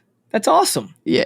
That's history. Yeah, it's like, I know. That's I don't awesome. want to get that graded. You don't just come, like we were talking about earlier, you don't just come around that kind of game like Tricky Mick. He was like, you don't just come across that game. Yeah. People find games in the basements, in attics. Yep. That's awesome. That means something to you. Yes. That's awesome. Yes. And my husband's like, oh, we should sell it. I was like, no, what's wrong with you? No. It's a Nintendo. Add Final Fantasy, the original Final Fantasy. Keep it. Do it. All right, Macho, the floor is yours. All right. Well, I guess we go with Tricky Mix still on, but all right. Well, I will say this. I agree with everyone. I am not the guy to encapsulate or grade games that are still in the wrapper. Every single game that I am sending out to Wada Games has been opened, has been played. My thing with grading games is because it's a personal collection of things that I grew up with playing and I enjoy. I don't plan on at all flipping this for a profit. None of it. I respect you, bro. I will show you the games that I plan on sending out. Halo 2 was sent out with Max Payne today. So here is my favorite game of all time. I have it. I didn't have it. I had it before, lost it, went on eBay, purchased this from some dude. Opened. I don't care if it's open. That's totally fine. Metal Gear Solid. Black Label. The first one, Metal Gear Solid 1. So Black good. Label, So nice. good. My number one game of all time. This is it right here. That's your boy Number right there, 2. Tricky. Oh, Metal Gear Solid 2. Yes. This is going to Wada Games. Metal Gear Solid 3. So the first 3 Metal Gear Solids are the 3 games that I'm going to be sending out because they're one of my favorite trilogies. Of course, Yes. Max Payne 2. Yes. I was specifically looking for a good condition case with everything inside, and I lucked out. Everything is still inside That's amazing. with the Wait, booklet. hold that up again. Let me turn it around. This is the PC version of Max Payne 2. That's really beautiful. Somebody kept this case really good. They kept everything here, and they kept the booklet. So things like that is just I appreciate, I cherish, because this is what I grew up playing, and it means something to me personally. And I know that Tricky Mick was like, it's in the eye of the beholder. It's all about the value to you. It's not really, unless you are going to play the game in the market. If that's what you do, it's a side gig, it's a side job, or your main job that you get something to flip it. You are part of that world. That's fine. That's what it is. But I'm not. I'm more on the fence of that. I like grading games. I like grading comics, but I do it for me, not to personally flip. For Max Payne 3, I'm sending Max. I know that someone here said that Max Payne 3 is not great. I think this is one of the best action games that came out in a long time. I love that game. God, I love that game. And then, of course, Halo 1 and Halo 2. I found both of these games at a mom and pop store about 30 minutes north of me, and I forgot the name, but they sell all used games, retro games, PS1, PS2, NES, a bunch of games like that, and they find good conditions, and I was able to find Halo 1 and 2 there. So these games I've had before, but I lost them. I didn't have the case. I couldn't find them, so I went out and looked for them on eBay, how I found out about Daryl, and that's how I found out about all these games. So I rebought them, and then I'm going to send them out. None of them are in the wrapper. They're all going to be encapsulated. I don't care for it to be profitable. I'm not going to flip it. It's going to be me. It's going to be for me. It's going to be for my personal collection. Now, for comics, I'm pretty much the same way. This is a comic I have because it's one of my favorite shows of all time. Oh, Sons of Anarchy. Sons of Anarchy is a great show. I got this comic because I enjoyed the show and I feel like getting it graded. Is it worth anything? No, it's not worth jack. It's not worth anything. Is it 9.8? It's a 9.8. I took care of my comics. And then I will make it quick on the last three I have. This is The Punisher, 9.4 of his first ever solo series. Not his first appearance, but his first solo series. I have it because it's my favorite superhero. I'm pretty sure I have his first. Yeah, first Punisher Warzone, and then I have his first ongoing that I'm sending to CGC to get graded. His first ongoing series, and I have Punisher War Journal. So to make everything quick, like I said, I agree with everyone in the panel. I am not the guy to be invested in unopened comic or unopened games. To me personally, I think it's stupid. I think it's dumb that people, like you said, that they collect all these games unopened. They'll go buy the game unopened, don't open it, go send it to get graded, encapsulation, and then they'll try to flip it for an extra $300. I don't find it to be. Games are meant to be played. I mean, I get you. I think what really grinds my gears about the whole subject is just how it drives up the market too of just all the rest of the games in general. Yes, that's 100%. Super ridiculous. Well, it's ridiculous. It makes absolutely no sense. Because if you go sealed copy, if you go to find that game, you're just a dude that wants to play the game. I just want to buy this game. And you go to a store, and then the guy at the store is like, "Oh, wait a minute, this game's going for $150 on eBay." Well, who cares, dude? It's a $10 game. I can't just buy. I want to play it. Oh yeah, but we got to mark it up to $150 because that's what it's going for. Well, yeah, because fuck you, McFuckerson got a copy. I mean, it's also in the line of just recently what we went through with these consoles, like the PlayStation 5. You couldn't find them in the stores. And then when companies started selling them, they knew that people were so desperate to buy them that they started doing bundles and saying, well, instead of you being able to get the base PS5 for $500, you now have to buy this bundle that's $700, $800, $900 because we're going to include an extra controller and this game and a year of PlayStation Plus and all this other stuff. And a lot of that stuff people really didn't need or want, because if you're a single person who's not gaming, you don't live with somebody else in your house, or somebody else in your house is not a gamer, what the hell do you need an extra controller for? Now I know it's very simple. I actually do need an extra controller because the PlayStation controllers die so fast. You need to be able to switch to a second backup. Okay, so that was going to be my point before you cut it off. Unless you are trying to charge a controller for when the first one dies, you don't need a second controller. For me, who has PlayStation Plus for the next 10 years, I don't need an extra year of PlayStation Plus. That's no value to me. But bring this all back to the point is, it's what is valuable to the consumer. And then, when you had all the scalpers going out there and getting all the consoles and taking them away and blah, blah, blah, and selling them on eBay for, $1,000, $1,200, GameStop, Walmart, Best Buy, they all turned around and said, well, hell, we have them, but in order for you to buy one, you either needed to subscribe to our, Best Buy Newsletter. Plus, whatever the hell it must be. Well, you got to be Walmart Plus, and even at that, then you have to buy this bundle that's $700. Well, I only have $500 to buy a console. I don't have $700, so now I can't buy the PlayStation 5 because you refuse to sell me the base PlayStation 5 because you know the market is saying these things are rare, so you're taking advantage of the consumer. And that I say all that to bring it back to the fact of it's the same thing that you were just saying with the video game. Like, this is a $10 game, but because some jackwagon is selling it on eBay for $170, we're going to jack it up to $150 to make you feel like you're getting a $20 discount. I'm sorry, but go fuck yourself. That's not what I want. And they've got in trouble for that. Go ahead, Miss. Go ahead. And it's almost like, trying to buy a PS3 now. It's impossible, and they're so fucking expensive. Well, it's why should Yep. it should not be a $200 item. No, it shouldn't. Like, I should be able to walk in a store and buy one for $50 because they're worth nothing. That's what it's worth. It's how old is that console? How old is it? 2 generations back. It's the same thing. It's the same thing like Rock Band right now.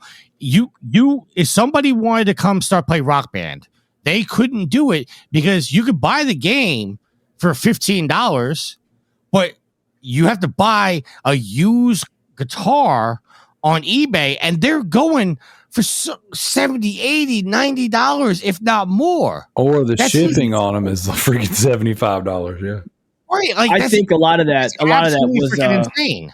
Was changed during COVID. I think COVID really hit this thing hard when people couldn't really do anything, and a lot of things were going up, and people got bored. And not to get too political, but we know people got money from the government to help them if they lost their job, and a lot of people used that money to get hobbyish things like that. And a lot of the market for games and for comics went up. And even guns. Anything that people wanted to get went up, and then it kind of it's still staying there. And WADA got in trouble. A couple companies got in trouble, or people got in trouble because they were inflating the market of something that wasn't even real. And they're saying like, oh, I could just say, hey, look at Halo 3. Yeah, Halo 3. Yeah, I'm going to put this on eBay for $500. Meanwhile, I got it for like 10. When your creator of WADA is like, hey, I'm gonna buy this most expensive Mario ever. He knows. You know the story. Yeah. It's fucking bullshit. No. That's why I don't trust them. I will not ever grade anything from them. I think they're scumbags. Every industry that gets started has that one character that they do. They gotta stumble. They gotta whatever. But they try to backpedal and say, no, we didn't do that. We never knew anything. We didn't know that was his. Said he wasn't insider trading. He still got busted. Like the fucking guy from Sega. Fucking what's his face? The creator of Sonic. The guy who made Sonic the Hedgehog. The guy that was. Go ahead, dude. I'm sorry, I cut you off. I just want to say, look at the biggest controversy on YouTube right now in video games is DK Oldies, baby. DK Oldies is a good one. That's a very good example. I will say this: $230 clean console. Get the fuck out of here. I will say this: WADA has changed up a little bit, and there's one thing I do like that WADA did, because I do not care about the grade of this game. I bought it because I want to conserve it in encapsulation. Instead of getting a number by the case, now they're just going to put gen, meaning that this is a special item for myself. There is no grading number. It's just an encapsulation of this game with information on the title of the label for the game. I know people are going to be like, it's a waste of money.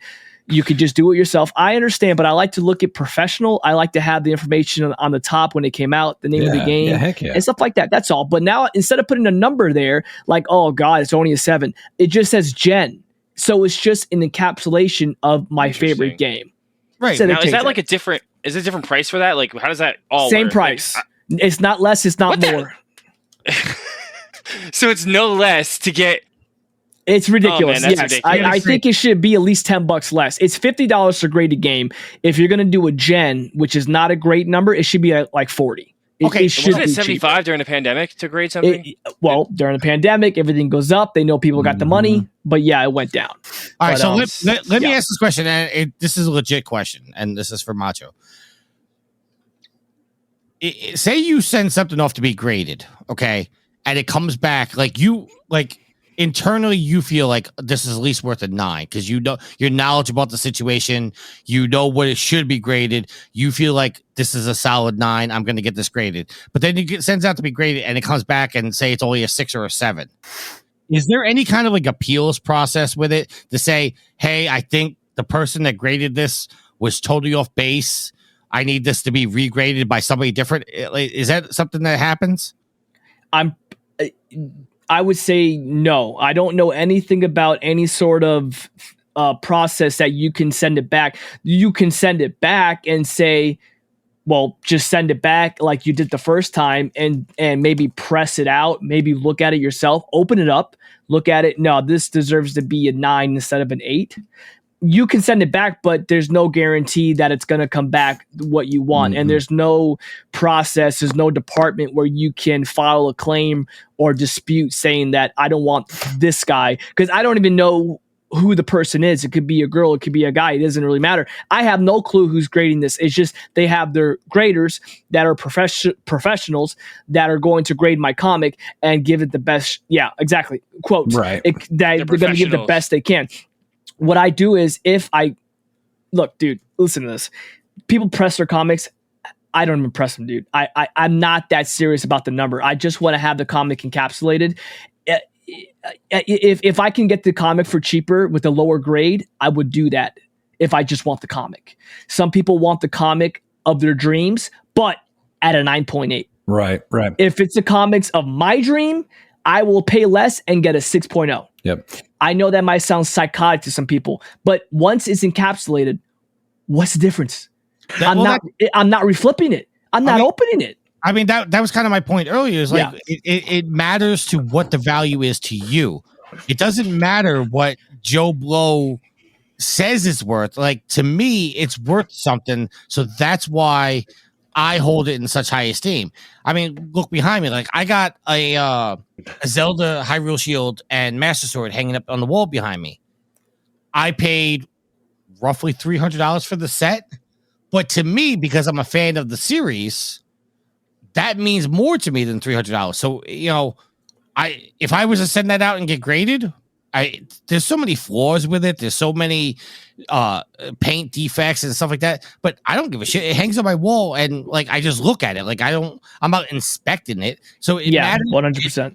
It matters to me that it's, you know, I have a Hyrule Shield. I have a Master Sword. It doesn't matter to me that it's perfect.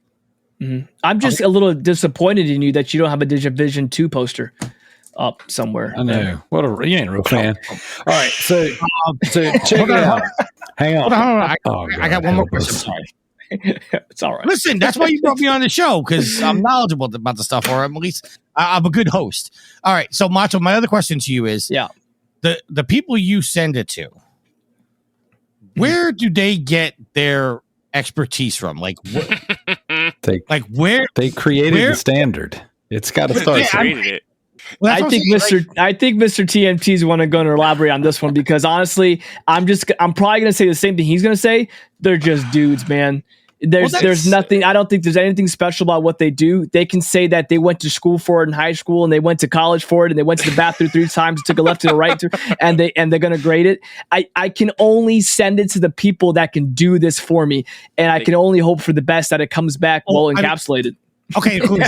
That's kind of my point from the first question, is like saying, you know, if I send, I'm going to say something weird here. If I send Batman #1 to you, you know, and just saying you ain't getting it back. I got him. No, they have to give it. They have to send it back. Yeah. I think he's talking about me personally. Like, if you sent to me personally. Yeah. You know what I'm saying? If I mailed it to you to grade it, and you're one of the professional graders, you might say it's worth I don't know, an 8.1. But if I was sending it to Daryl over there, Mr. Batman fanatic, he might give it a 10.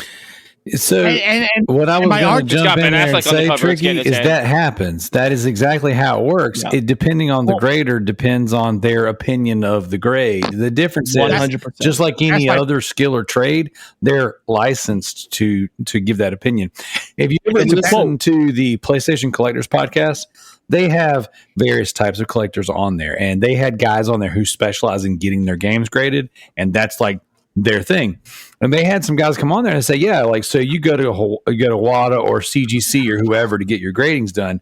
And let's say one of them sends you an A+ or whatever, because I believe one of them's a number score and one of them is a graded score, like a B, C, D, whatever. Or it's a number plus a letter. Either way. But like some of these guys have sent stuff off and they're like, yeah, this is definitely a 9.8. It comes back a 9. They unencapsulate it, send it to the other company.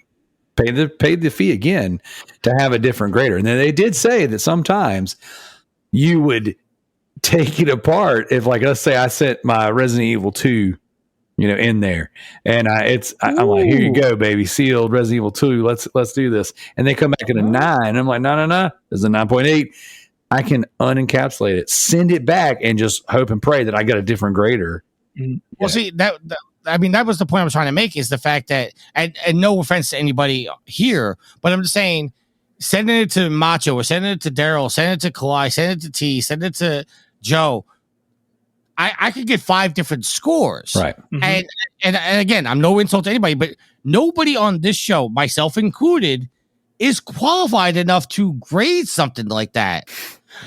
So that's leading back to the original question to Macho, was if I send it off and like this guy says, oh, it's only worth this, but I feel like it's worth more. Like, there's got to be like some kind of appeal process. There's not, because and again, it's just like the appraisal process for like a home. Like let's say you call me and I come appraise your house, and I hate brown cabinets. I love white cabinets. All right, I look up all the sold comps in the neighborhood, and I do everything based on. You're a cabinist. I'm a cabinist. That's right. But then if you look at if you get T Diddy comes in, he does the appraisal, because I called in sick that day to play hog leg, and he's like, "Oh man, I'm a brown cabinet boy. I love it." The thing is, this is the person who's licensed to do the job. You're at the mercy until Chat GBT takes over and AI, generates all of the grading.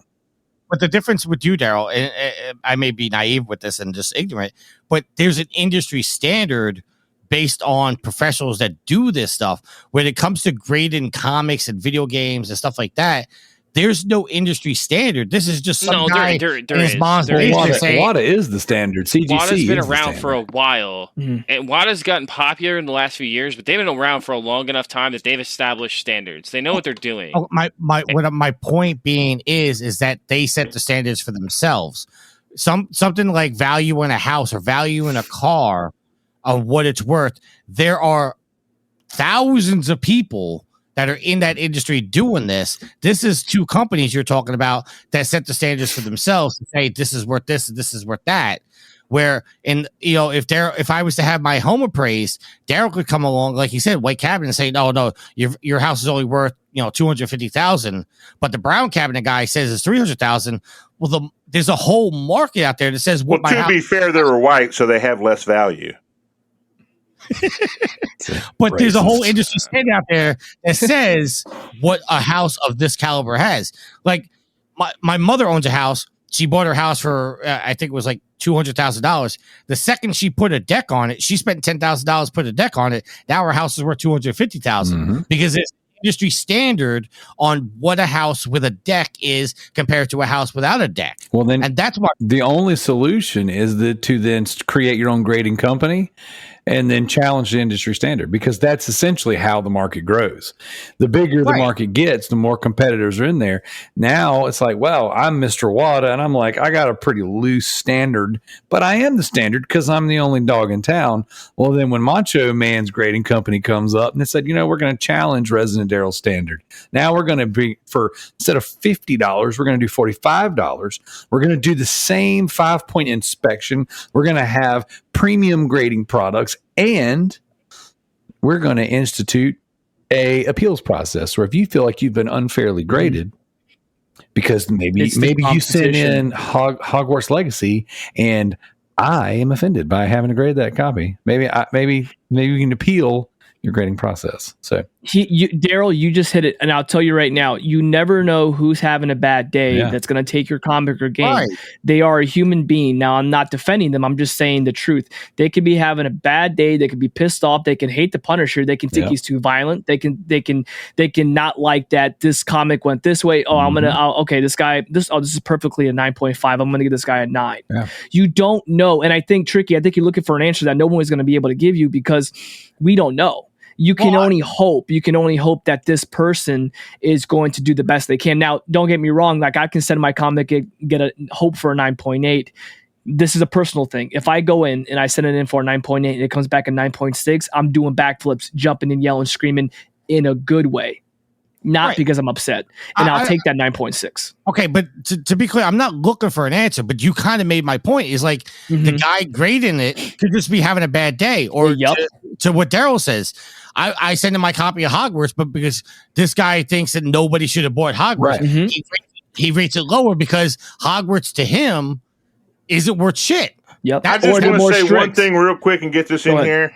Claudia's cat is super awesome. That actually came up out of nowhere and gave her a hug. Cats almost are gross. Cats are disgusting. That was a cool cat, man. It came out of nowhere and gave her almost what would you grade? Pat him on the head. What would you grade the hug? What was the grade on that hug? That hug was probably a 7.5 because the way he moved and he looked up the camera for a second. It's like, oh no, she's on camera. All right, 4 out of 10. All right, Mama, I'll leave you alone. Cats in the frame. The hug's open. It's not working. He came back.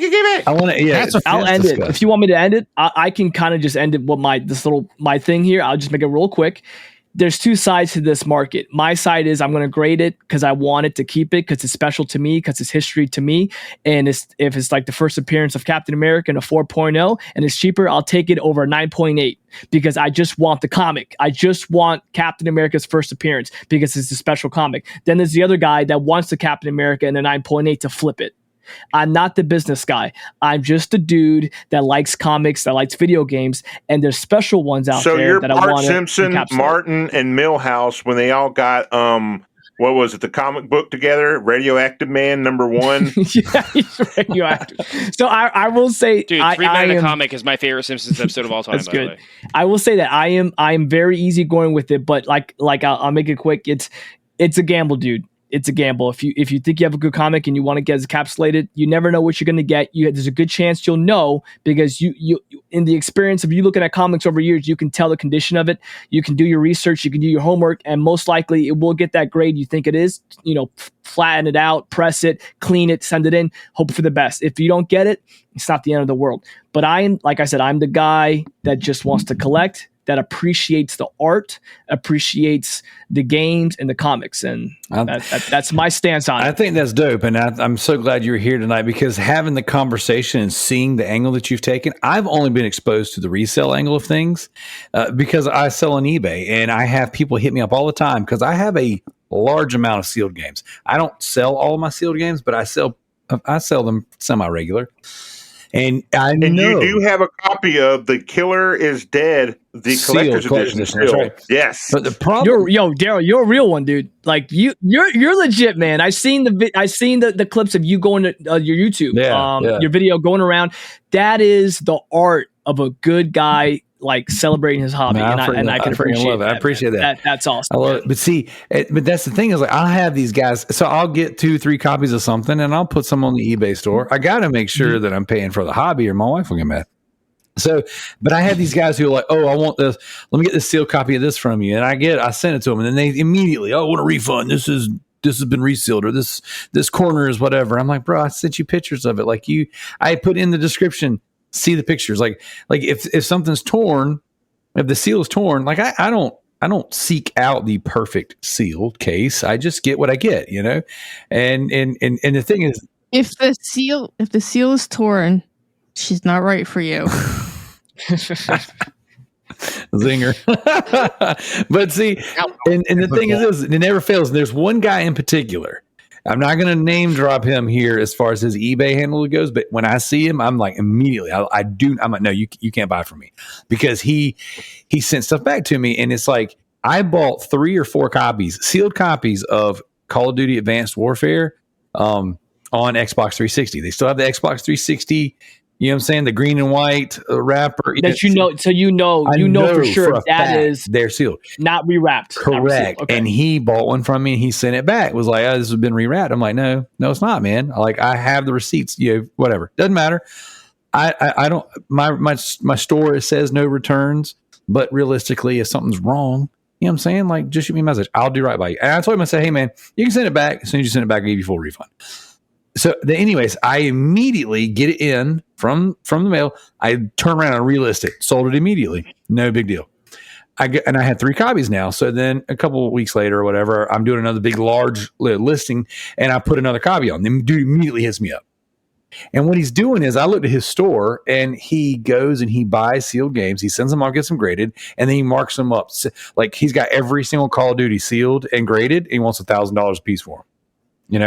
And he's like, I'm a collector, blah, blah, blah. And I'm like, dude, I got no hate for what you're doing.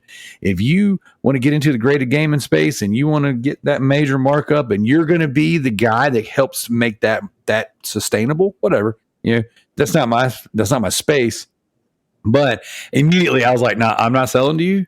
You've already sent one of these back. I bought 3 of them. I told you I bought 3 of them. I bought them all at the same time.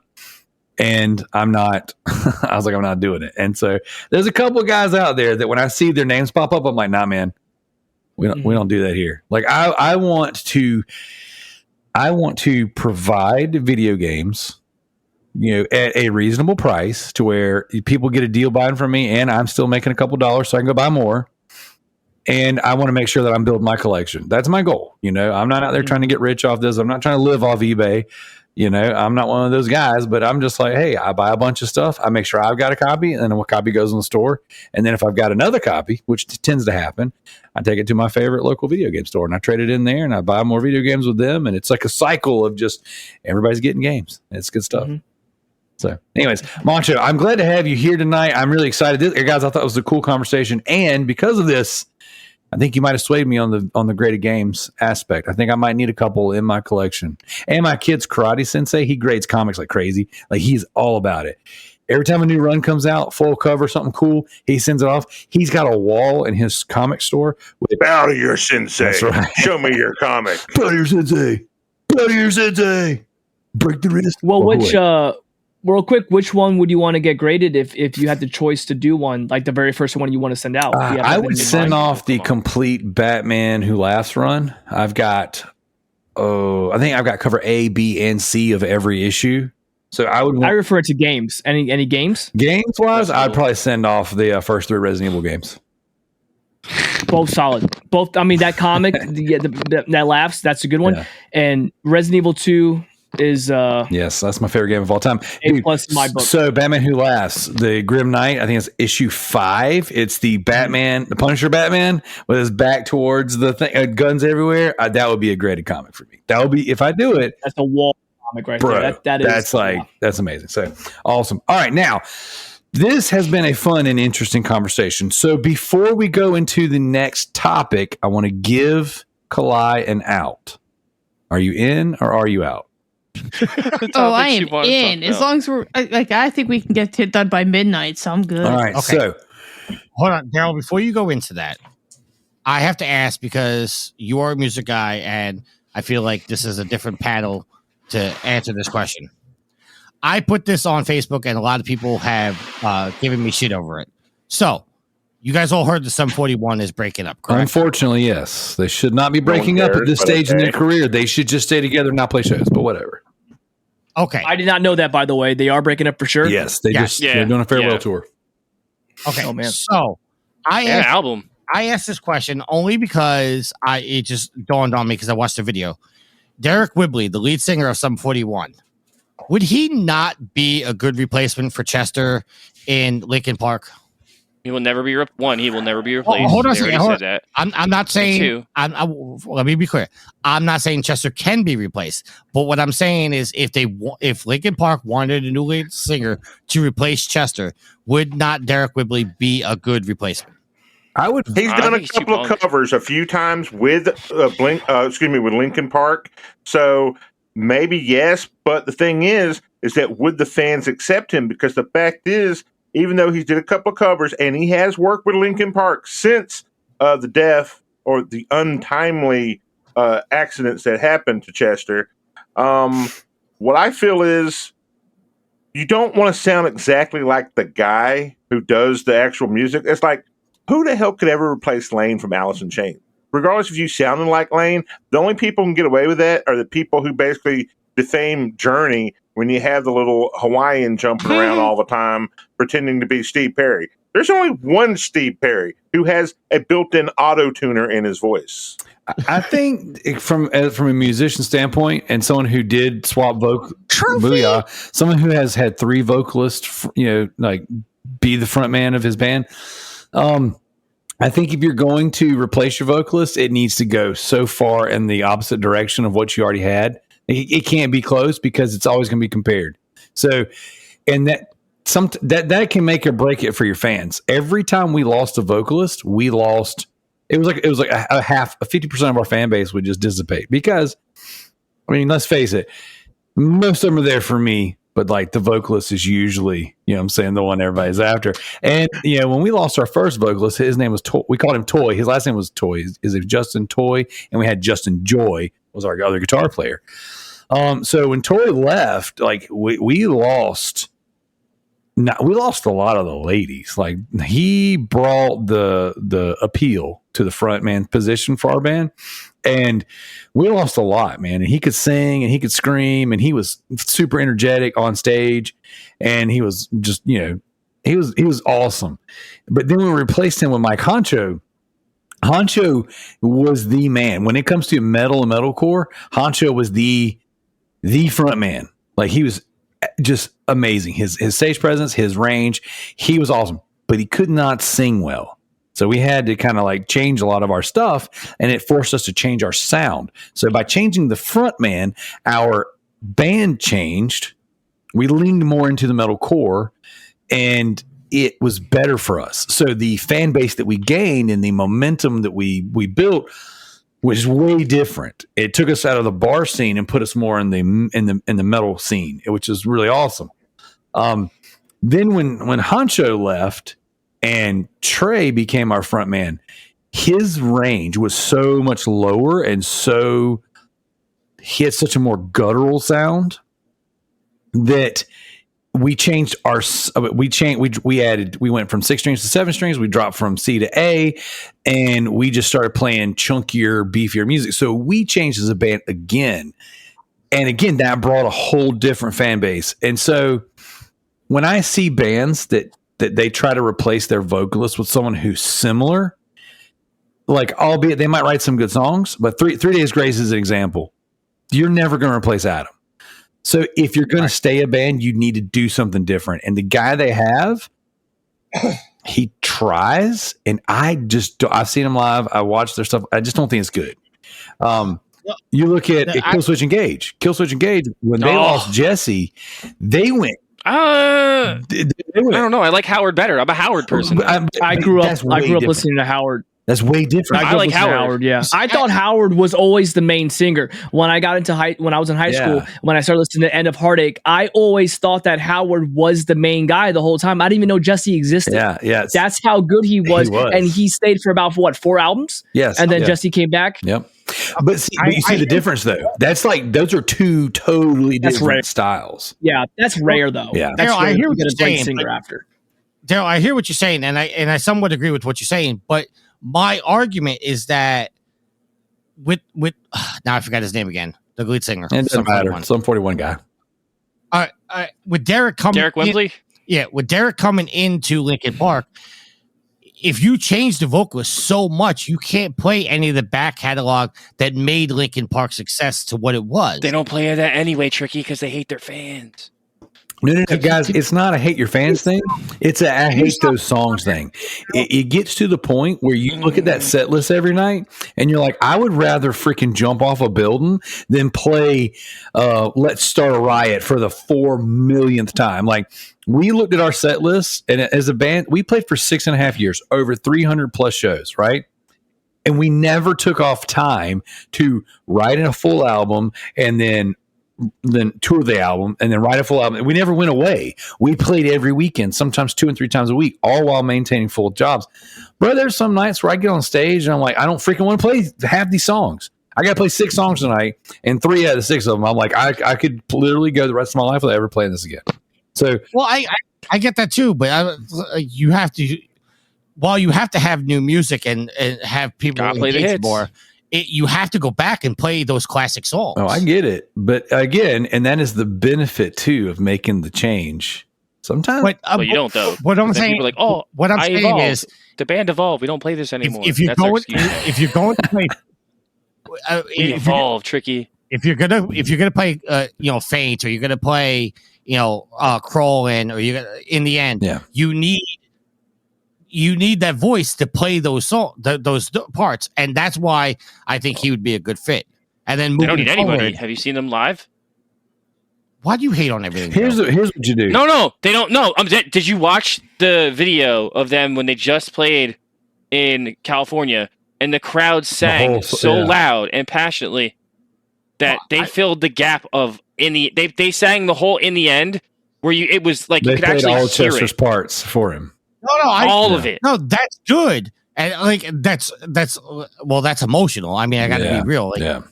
Mike couldn't even rap. But the Couldn't point, do any of it. but the point is that if you're going to play the classics, you need somebody with that kind of vocal range, and there's not many people that can have Chester's range. Let's be real. Right. So Well, that we don't know of. I mean, there's plenty right. of people out That's there right. that are young guys. If you bring in the guy, I'm not saying you're wrong. It's an opinion, but I'm saying if you bring in the guy from Sum 41, everyone's going to be like, oh, it's always going to be that's the guy from Sum 41. Mhm. I think they'd rather get somebody that nobody knows and some guy that they find on YouTube, for Yeah. God's sakes, that has a beautiful voice that's what that a lot can of do bands are both. doing Them. these days too. And then nobody knows this guy, and then that is Linkin Park, not Linkin Park with the Sum 41 guy. It's just now Linkin Park, I agree. and it's just some dude. I mean, Well, it was like when Chester was in Stone Temple Pilots, right? It was always Stone Temple With the Pilots dude from Linkin Park. and Yeah, the Yeah. dude from Linkin Park. you can never get that out of you. You'll never be able to get the Sum 41 guy out of like. It's too popular to be together. Get a no name guy, Yep. test them, obviously,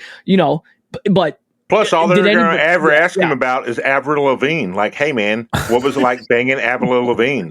It was awesome. Why I do you have thought to she make was- everything wait, so wait, wait. complicated? I thought she was with the guy He's from a skater boy. Nickelback. I said, see you that's later. right. Nickelback. Yeah, Hey, She's Nickelback, with him first, though. save us. for the record, I have always been a tried and true Nickelback fan from day one. I was always So down black. since day one. and listen, I'm not afraid to say it, like I like Pink's music a lot too, and it doesn't help. Well, It doesn't I hurt to think see. he's such a Nickelback fan because he's a Batman's fan, and because when he's got his Batman game or his comic book, and he's like, "Well, they say that a hero Spider-Man. can say-" I knew you were Spider-Man. going there. Wait, Spider-Man. when That you like wasn't one shit, Batman. when you like one piece of He shit, was you just like other pulling the pieces of hero shit. gig, but yeah, immediately when you started into that, I was like, "Wait, that's a Spider-Man song."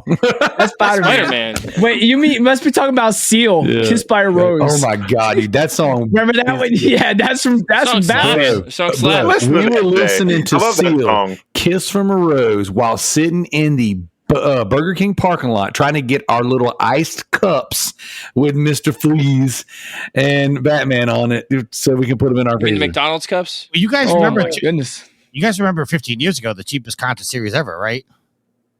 It was 50 Cent with Nickelback. That's so good. Tricky, holy crap, that's so good. That's going to the front of the You can show. listen to more of these wait all great night for jokes that on one. Trophy Horrors. Dude, that's so good. All right, check it out. Here we are. This is the reason why we assembled. Now, we did have some community questions, so I don't want to ignore them. But Ender, Matt G, you wrote in a good question about comics, cards, collecting, and value, all that stuff. We covered your question without even having it being read on the show. But I did want to acknowledge the fact that you wrote it in. The next question that was written in, MZ Nitro writes in and asks, what is our favorite animal from the Avery bird family and why? And he wrote that one specifically to me. So I'm going to say the bat. Man, And this thing poem says something yucky. So we're moving into our actual topic of the week, this week's official topic.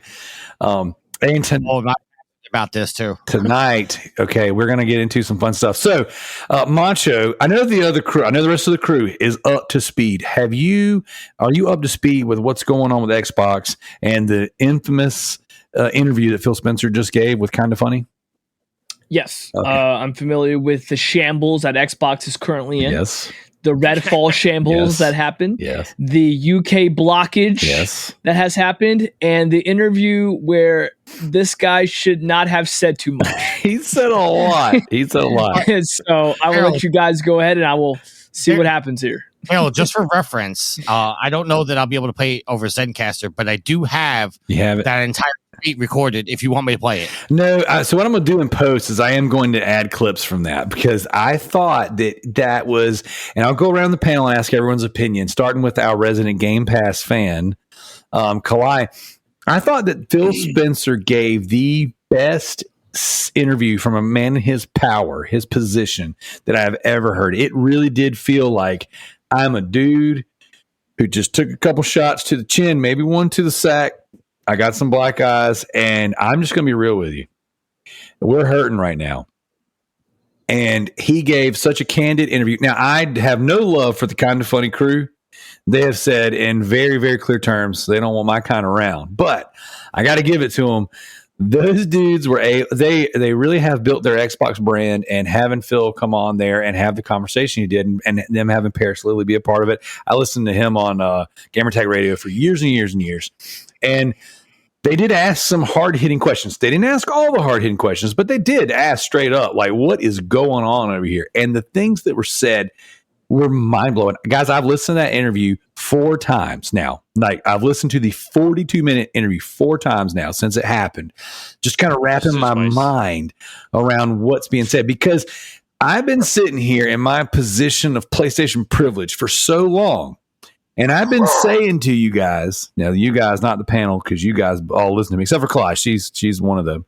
And then, but the listeners, right? But I've been saying, guys, you're cheering for the downfall of the games you're celebrating. Like when you say, give me Game Pass, I won't buy my games, give me Game Pass, you're really saying, strip away the quality, give me a bunch of junk because it's cheap. And I have been saying this in no less words since the inception of Game Pass. And I feel like Game Pass with the fact that they're releasing first party games on Game Pass is essentially saying our games are worthless. And no, they're just fucking desperate, and they can't sell their console or their games any other way besides making them free. Here's the thing, guys, and it's 100% apparent. He said it. He said that in this interview. He says so many different things. We'll kind of dig into it, but I wanted to say in a very general sense that he confirmed all the things that I've been saying on this show for so many years. Their position, their view of their consoles, and their view and their value on video games in general. He confirmed it. He says all those things.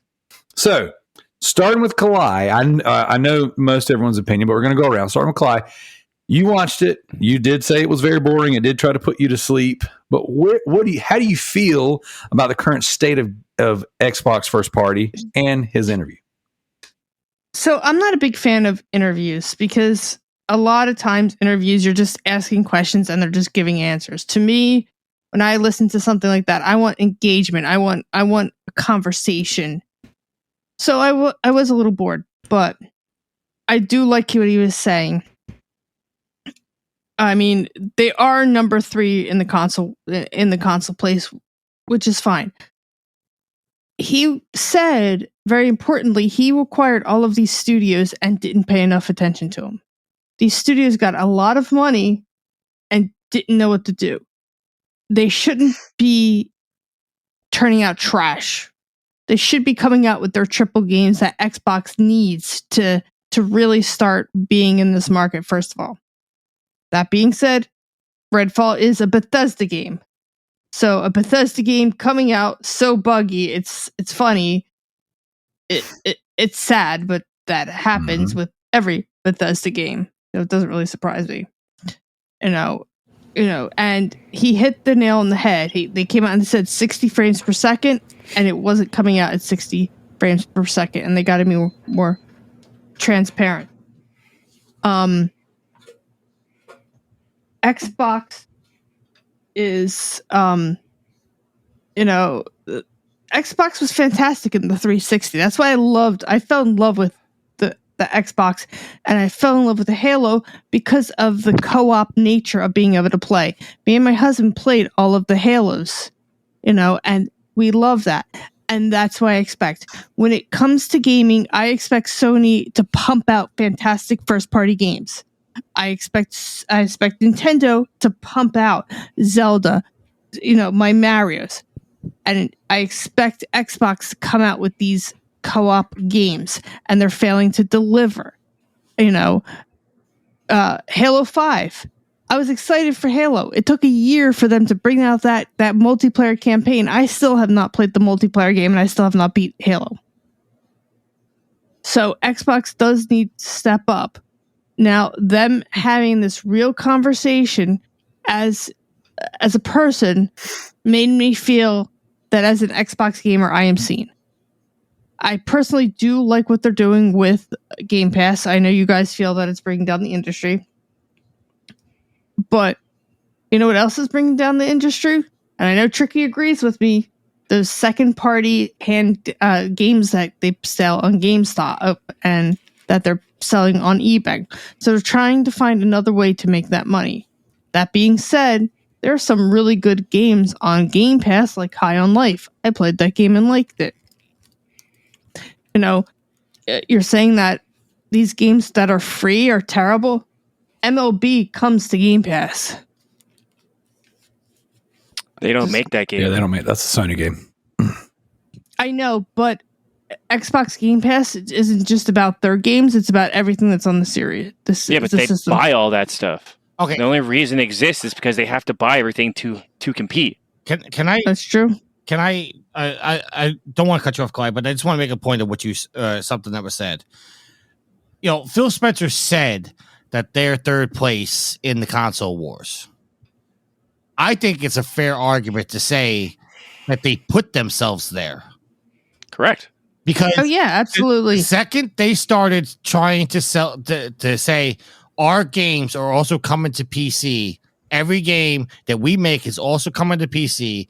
That was the statement where I said internally, they've given up trying to sell consoles and now we're trying to appeal to everybody. It's been long said. There's nothing. See, now there's nothing wrong with that because they sell Halo on Steam, so they're double dipping that money. They're getting extra money. Absolutely, but listen, anybody that's been in games journalists or a video games podcast or anything like that have known the unwritten, but very well known that console manufacturers, they lose money on every single console they sell. And then they make that they make that money back by selling games. So, that also leads into the whole argument of people turn around and saying, well, if the game is $70, why don't I get it cheaper if I buy it digitally? Because there's no shipping, there's no marketing, there's no disc to be pressed. You're taking away all that cost. But in reality, that's another way of them recouping the money on the console sales. Now, all that being said, and I know I'm getting a little long-winded here, and I'm probably going to get long-winded a couple times on this topic, but Phil Spencer and Xbox gave up on console sales the second they announced every single one of their games is also coming to PC, because they're turning around and saying the console's worthless. We need to sell software, and that's where we're going to focus. And I'm sorry, Clyde, I know you. No, I'm going to cut you off right there because see, here's the problem. You talk about PC, but there's an entire market of kids that do not play PC. So I disagree with you there. As the kids are growing up, parents can't afford to spend all this money on PCs where they could buy a $300 Xbox and get the games they want. No, that's not my point. My point being is that the second you release your games on another platform, whether it be PC, Switch, a handheld, mobile device, whatever the case may be, the second you take your games solely from the console and move it off, Devalue it. You're stopping the reason for anybody to buy a console. If I wanted to play The Last of Us Part 1 when it came out on PS5, or I want to play Horizon Forbidden West right now, I had to buy a PlayStation 5 to play it. I didn't have another avenue, even though I have a high-end PC sitting directly next to me. I did not have an option to play those games. Now, I could do the smart choice and say, oh, I'll wait 6 months before PlayStation puts it on PC. But, I mean, let's be real. You're a broken-ass PC game? Look at The Last of Us on PC right now. It's a piece of trash. Yep. I have a lot of friends though that won't buy a PlayStation. Well, but that's the point, is that they're choosing not to play that game. But except now you're saying that Halo on PC, I could play Halo right now on my PC if I get the Game Pass. I could play Gears of War. I could play Forza right now, and I don't own an Xbox. If I want to play Uncharted, if I want to play The Last of Us, if I want to play Ratchet & Clank, I want to play Horizon, I need to own a PlayStation. No, you don't. Yes, I do. When the games come out for like 10 years, you did. But hey, yeah. But let's dial it back. Hang on. I think we're missing the forest for the trees. We're talking about the current state of Xbox and Game Pass, and we're not on. I mean, the devaluation of exclusivity in games and consoles. I'm not trying to go down that path. What I'm saying is, if PlayStation, if Microsoft and Phil Spencer were so worried about winning the console war, they should not have done that. Agreed. Because the Xbox doesn't give a shit about video games, though. Or if Microsoft doesn't give a shit about video games. They've already said that.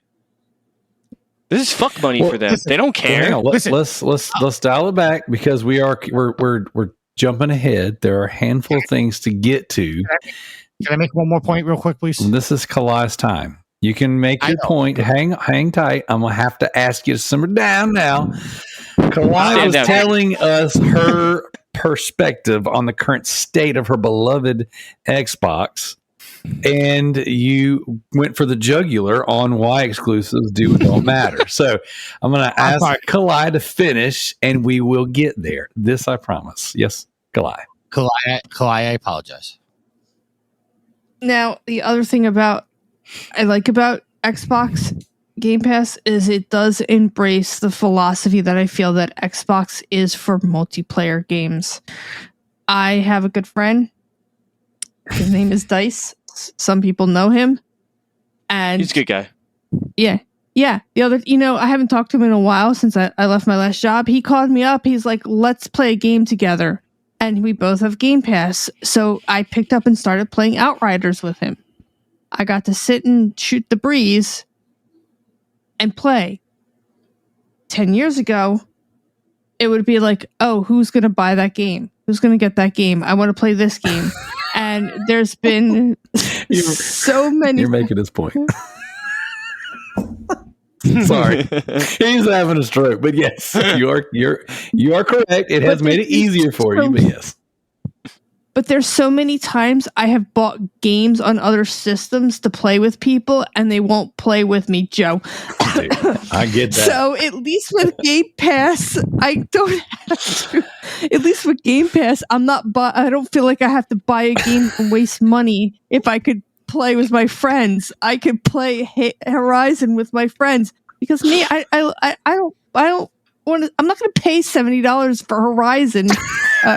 Forza. You're killing Tricky. You're literally assaulting him with your words. Oh my God! You're making my point. Microsoft is losing out on so much money. Hey. Well, and they've conditioned. Okay, I'm gonna go now. I'm gonna go now. So they've conditioned gamers now to believe that games are not worth $70. Games are not worth buying anymore. Right, I will wait now for something to become free, or I will wait. I'm entitled to this now. Like, I'm entitled to this world now. I'm not saying that I'm entitled. I'm saying that let's take Horizon Forza. Mm-hmm. Let's take Horizon Forza. How am I at racing games? Wonderful. Shitty. Really, really shitty. Yeah, I'm really Someone say shitty. the best. You mean Forza Horizon? That's what she said. Huh? Forza Horizon. Which I'm thinking PlayStation. I'm sorry. No, we're talking about Xbox. Get your mind out of. We're talking Get your about mind Xbox. out of gutter, Tricky. Yeah. So take Forza Horizon. Thank you. It's an arcade game. I've bought it in the past. I've played it for 10 minutes. My husband's like, Kalai, why are you going to buy that game again? You're only going to play it for 10 minutes. I get online. I have 10 friends that are playing. Well, now I want to play the game because my friends have it. I'm going to spend the money on it? No, I'm not going to spend $70 for a game I'm going to pay 10 minutes for. What Xbox is allowing me to do is play with my friends. They're embracing the fact that they are a multiplayer system, which is going to push them apart from PlayStation.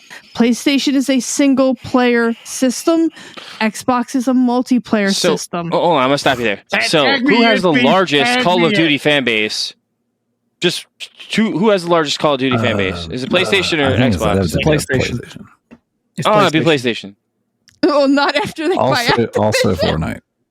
Why do you think they're blocking it? Also Fortnite. Because they're trying to create a fucking monopoly. That's right. Okay, we've had... Well, PlayStation already has a monopoly. Okay, Kalai... No, that's not true. Nintendo does. All right, so check it out. Kalai has had the floor. It's actually... No, wait. It's actually PlayStation. PlayStation is being sued because you cannot buy digital games in any other storefront. You can only buy them through the PlayStation Store, which is making them a monopoly. They're actually getting sued. Yeah, we'll that. see how that one goes. A worldwide franchise, Jimmy Ryan ain't about no bull crap. So check it out. Now, Macho Man has been very patient. He's not having a seizure like some of our hosts are having while having this conversation. So, Macho, we would love to know your opinion on the current state of Xbox, and Game Pass. All the X-twats out there. Nacho. It's all right. I think... Nacho. Go ahead. Please give me the hot tag. No hot tag. No hot tag. The hot tag. No, you're going to get it. Macho Man with the hot tag. Because I have to point out something that Kalai said. Tricky, go ahead. Go ahead. God. Why would you do that? Now you get in the floor to talk for 20 minutes. Hey, look, hey, Tricky, if you're gonna go, I got you. You got 3 minutes. No. That's it. 3-minute warning. What? 3 minutes of talk time. I promise. Go ahead, dude. I promise after I say this, I'm going to mute my mic so I don't have another connection. Kalai's point, okay, that she wasn't going to spend $70 to play 10 minutes of a game. You know what she just did? She described a demo. That's what they're giving you. Xbox is giving you a demo. Say, here's the full game. Go play with your friends for 10 minutes, but don't have to give us a dime. That's a demo. All right, I'm done. Okay, now, Macho Man. Oh, yeah. So I think that, if we look back at the history of Xbox, I'm going to agree with Kalai. Mm-hmm. That it always has been that they are always the multiplayer first, and we see that because when Xbox first came out, Xbox Live was this mind-blowing thing. It was crazy. It's playing online with your friends, and Halo 2 was one of the first games to do that. I think that they've had that. Their whole career was always multiplayer first. So jumping ahead to what we're at now, I think the issue. Look, I'm not a businessman. I'm just talking. I'm just a guy in front of a computer talking. I'm just a gamer. I'm just a guy that likes it. I think the problem is that they're trying to do two things at once. I think that they're trying to do the multiplayer thing with your friends. Actually, let's say three things at once. They're trying to keep that multiplayer thing with your friends. Then they're trying to do the Xbox Game Pass thing. Then they're trying to do, let's get some really good games out there. I think with Sony, not to go too off topic, Sony is really about let's get the great experience out there. Uncharted, God of War, Last of Us, story-based games alone by yourself that you can enjoy by yourself. And Xbox is with the multiplayer. That's fine. There's nothing wrong with that. But what I'm saying is I think they're doing a lot of talking, but they're not doing a lot of walking. A lot of these games that are coming out are just really broken or just not fun. Yes, back in the day they were. Gears of War 1, 2, and 3 arguably was really solid games. Halo 1, 2, and 3 arguably solid games. But then now you look at it, Halo's not looking good, Broken Promises. Then you have Crackdown was a complete mess. Then you had Outriders, which I don't know, no offense, I don't even know who still plays that game. And then you have Redfall that is complete shambles. And that like actually the only game that they got going on right now that's actually pretty solid is Forza. Forza is a pretty solid game, but then you add all these games to a service and you say, hey, well, at least they're free. Yep. That's a problem. Yep. That's a problem. I'd rather pay for a game that works, that a game that's good and fun, than get a free game that's broken, that's not fun, that's half-assed, that's unenjoyable. Preach, brother. And I think they're in a spot that they don't know what to do. And I will end it with this for this roundabout, that they know they can't compete. So they're trying to buy Activision Blizzard because Activision Blizzard has one of the biggest games of all time. And like Mr. TMT said, that where is PlayStation with Call of Duty? Well, guess what? Call of Duty in the MLG scene is played on PlayStation. So they can't just let that go. So it's a problem is that Xbox is trying to Band-Aid what's the problem with buying and taking instead of creating. Correct. They bought Bethesda, and look what we got. We got Redfall. You bought a piece of shit. Like, yeah, and I'll end with this. I'll say this. They better hope to God that Starfield comes out working. So because if Starfield does not come out, and not just a 7 or an 8, if Starfield does not come out as a 9, they're in trouble. Yep. You better close Bethesda down. You better close Bethesda down. I'm sorry, that game's not a 9. You better close Bethesda the fuck down. Listen, There's too many mistakes in a row. Even Spencer said in this interview that even if Starfield comes out at 11 out of 10, it's not going to make people sell their PlayStation 5. Nope. And I said this on my show that was just released yesterday morning. What Phil Spencer was actually saying was not if Starfield's 11 out of 10 are people going to sell their PlayStation 5. He was saying even if Starfield's 11 out of 10, nobody's going to buy an Xbox. That's exactly what he said. Wait, can we just make the big elephant in the room here? He released his podcast on time. I haven't been late in a year and a half. I thought that was great. I thought that was good stuff. Yeah, I'll end it with that. I was just one more thing. I will say this, and I really meant to say that they're trying so many different avenues with Game Pass, with every game on PC, and with cloud gaming. They're trying so many avenues of different games, which I appreciate. It's progressive in the sense of gaming. It's the future of gaming. You can play here, you can play on your TV, you can play on Game Pass, you can play on PC with your friends. Like Kalai say, with your friends, she can play on PC while her friends play on the TV, while they play on Steam Deck. There's so many avenues, but not enough meat on the bone. Beautiful. That is the problem. Beautiful. There's no meat on those bones. Yeah, Joe, I know that you and Tricky are going to have some real strong things to say. So, T. Diddy, my man. I'll let Teddy go be. More money, more problems. What you got? Well, what I have is a failure to communicate. And the failure is on the behalfs of Microsoft themselves. And Macho said it so gracefully, by the way, of them having so many things where you can play together. Well, hell, man, I don't want to hold somebody's hands while he's choking my damn chicken. I'm just not interested in that. What I want is something that's original, something that takes place, something that's fun, some original ideas from like the 360 they can go back to. They have a huge library. They have a failure of good library games that they refuse to go back to. You could take Brute Force from the original Xbox. You could take, Izir from the original Xbox 1 and 2.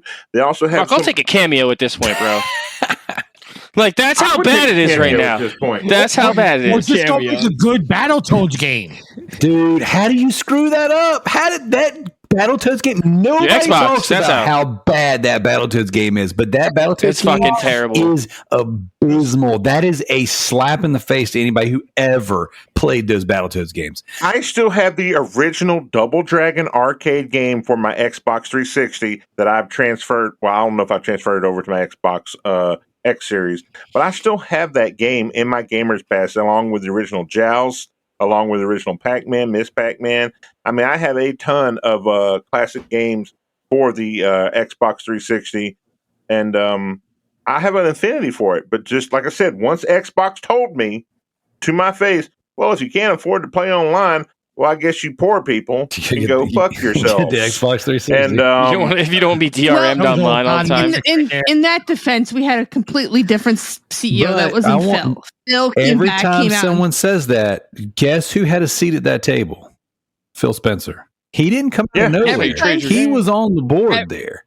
So if he became the man when Don Matrick got ousted after that, but Phil sat at that table and he helped Kurt make that decision. But Phil had sat at that table for a very long time. And when you talked about Phil, remember the head of EA Games was the head of it before he was. Mm-hmm. I can't remember his name, but he was not Peter Molyneux. It was some other guy. Was it Peter? I thought it was Peter Molyneux. Was it Peter? Yeah, it was Peter. But it was, okay, yeah, it's Peter. He was before Don Matrick. And they screwed up so many times, and there's so many great games that Xbox could go back to. Do you know they have an original fighting game from Square Enix called Kato Trojan, which I mentioned on here numerous times before? I sold that on eBay before. All you have to do is take out the call to prayer song to the Muslim faith, and that's a good fighting game. You can redo it, and you can have Xbox's own fighting game with their own characters in it, or you can basically go back to Tycho to Team Ninja and say, hey, we know you did a Dead or Alive. We've sponsored you with Dead or Alive numerous times. Can you make us a fighting game with Xbox characters throughout time that we've have all these different characters? Hell, Conqueror's Bad Fur Day. Mm-hmm. Put him in it. Make your own Smash Brothers with Xbox characters. There's so many ways you can go. Blinks to Time Sweeper, Part 1, which is unbelievably a decent game. I just picked up both those games. 2 was kind of bad. 1 and 2. There's so many good titles waiting to be done. I just talked about Lollipop Chainsaw earlier. If you're actually making a reboot of that, that'd be awesome. That's a great game. Platinum Games. But can I just say something? Go ahead. I'm sorry. Quick? I've been trying to make this joke. You said that when they said gamers have to play online if they can't afford it. Oh well. I wanted to say every time someone says that, another gamer gets his PlayStation. Well, no, you say that, but no joke. That whole conversation that Phil Spencer had, That's why I didn't get an Xbox One. Yeah, that whole conversation Phil Spencer had the other day was every time we miss, we give you another reason to buy a PlayStation. Every time we release a broken game, every time we fail to put out something from our first party, we're incentivizing the competition, and he said that hey, the Xbox One generation was the most important generation to lose because that's where everyone built their digital library that's going to go forward with them from now on, and they botched it. And all they've done since then. See, here's the thing. Everyone, and I love Phil Spencer. I'm a Phil Spencer fan. Okay, I'm an OG Xbox fan. I'm a 360 fan. But whenever the Xbox One came out, I'm like, wait a second, guys. Whoa, I'm not down with all this stuff. Okay. Since they lost that generation, they have made all of these consumer-friendly decisions. And I'm saying that in quotations. But their consumer-friendly decisions have been, let me take this gun, let me point it right down and shoot myself in the foot. Because, hey, Kalai, you know what you love? You love being able to play these games with your friends. You know what? Because you love that, we're not going to make you buy them anymore. Okay. Never mind where the money's going to come from to fund good games. You know what? For your subscription, for your $1 for the next 2 years, you're going to get access to our entire first party. As a matter of fact, guys, we love gamers so much. You want to play on your PC? You don't even have to buy our console anymore, Kalai, because that's right, you can have your game anywhere. You know what? Never mind. We're not going to worry about where the money's going to come from to sustain these games that are costing more and more. They don't need it. What's that? They don't need it. They're Microsoft. They're Microsoft, Daryl. That's this is the whole fucking problem of this whole thing. They are Microsoft. If Xbox wasn't owned by Microsoft, they wouldn't even fucking exist. But see, that's okay. I got to make a couple points. T, you made it. You made a statement before. Xbox has their own fighting game. It's called Killer Instinct. They have Tail Fang. They bought that one. Games. It's for the Lotus. They dropped the ball with that. Mm-hmm. 2, as Daryl just said, oh, you love our games? Go buy Game Pass. We'll give it to you for 6 months for $1. And you lose, and then you can ask for a refund at the end of it. You can get your dollar back. and then after that 6 months is over, go buy an Xbox game, and we'll give you Game Pass again for another $1. Oh, take that. But wait, you return the game back to GameStop. Oh, we'll still give you the Game Pass for another 6 months for $1. I have Game Pass right now for 3 years and I paid a total of $10. Yeah, and I've never used it once. Damn. I have it too. I say all this stuff from my shiny porcelain Game Pass throne. But here, another thing that he said in that interview was he said we're not trying to out console the competition. Well, it's because you told everyone your console wasn't valuable. You said you want us to play anywhere, which doesn't incentivize us to go to you and get your console to play your games. You told us your games weren't valuable because you gave them to us for free on a subscription. Then, in said subscription, you continue to release broken and bad games. Redfall is the tip of the iceberg. This is the one I think this is really showing the cracks and the weaknesses. But guys, we already mentioned Battletoads. No one talks about Battletoads, but dude, he came out on that stage at E3 and said, we bought Rare, we're fixing Sea of Thieves, and we're giving you another Battletoads game. He wore his Battletoads shirt. See, that one went under the radar, but my brother and I are huge Battletoads fans. Battletoads and Double Dragon. Same. Dude, we love those games. I was fucking pissed. I was pissed, Daryl. I was like, I can't. So bad. It is awful. It's abysmal. They do too many deals with Japan and other gaming, like third-party companies, and they don't basically give them the money to finish the deal, or basically the companies try to get out of the contract or whatever. Think about this. They had an awesome game from Platinum coming out. It was going to be something with some dragons. It was really cool. It was Scalebound? Yeah. Scalebound. And then I was looking forward to that game, dude. I was looking forward to it. This has happened to them. I've said this on the show numerous times. True Fantasies, a lot of different Japanese titles. But every time they work with Japan basically just screws them raw with no lube every time. And they need to either get something set and like seriously in stone, saying, hey, you either perform this or you give us back all our money. We're not going to sit there and let you just make something and then use it for someone else later on down the line.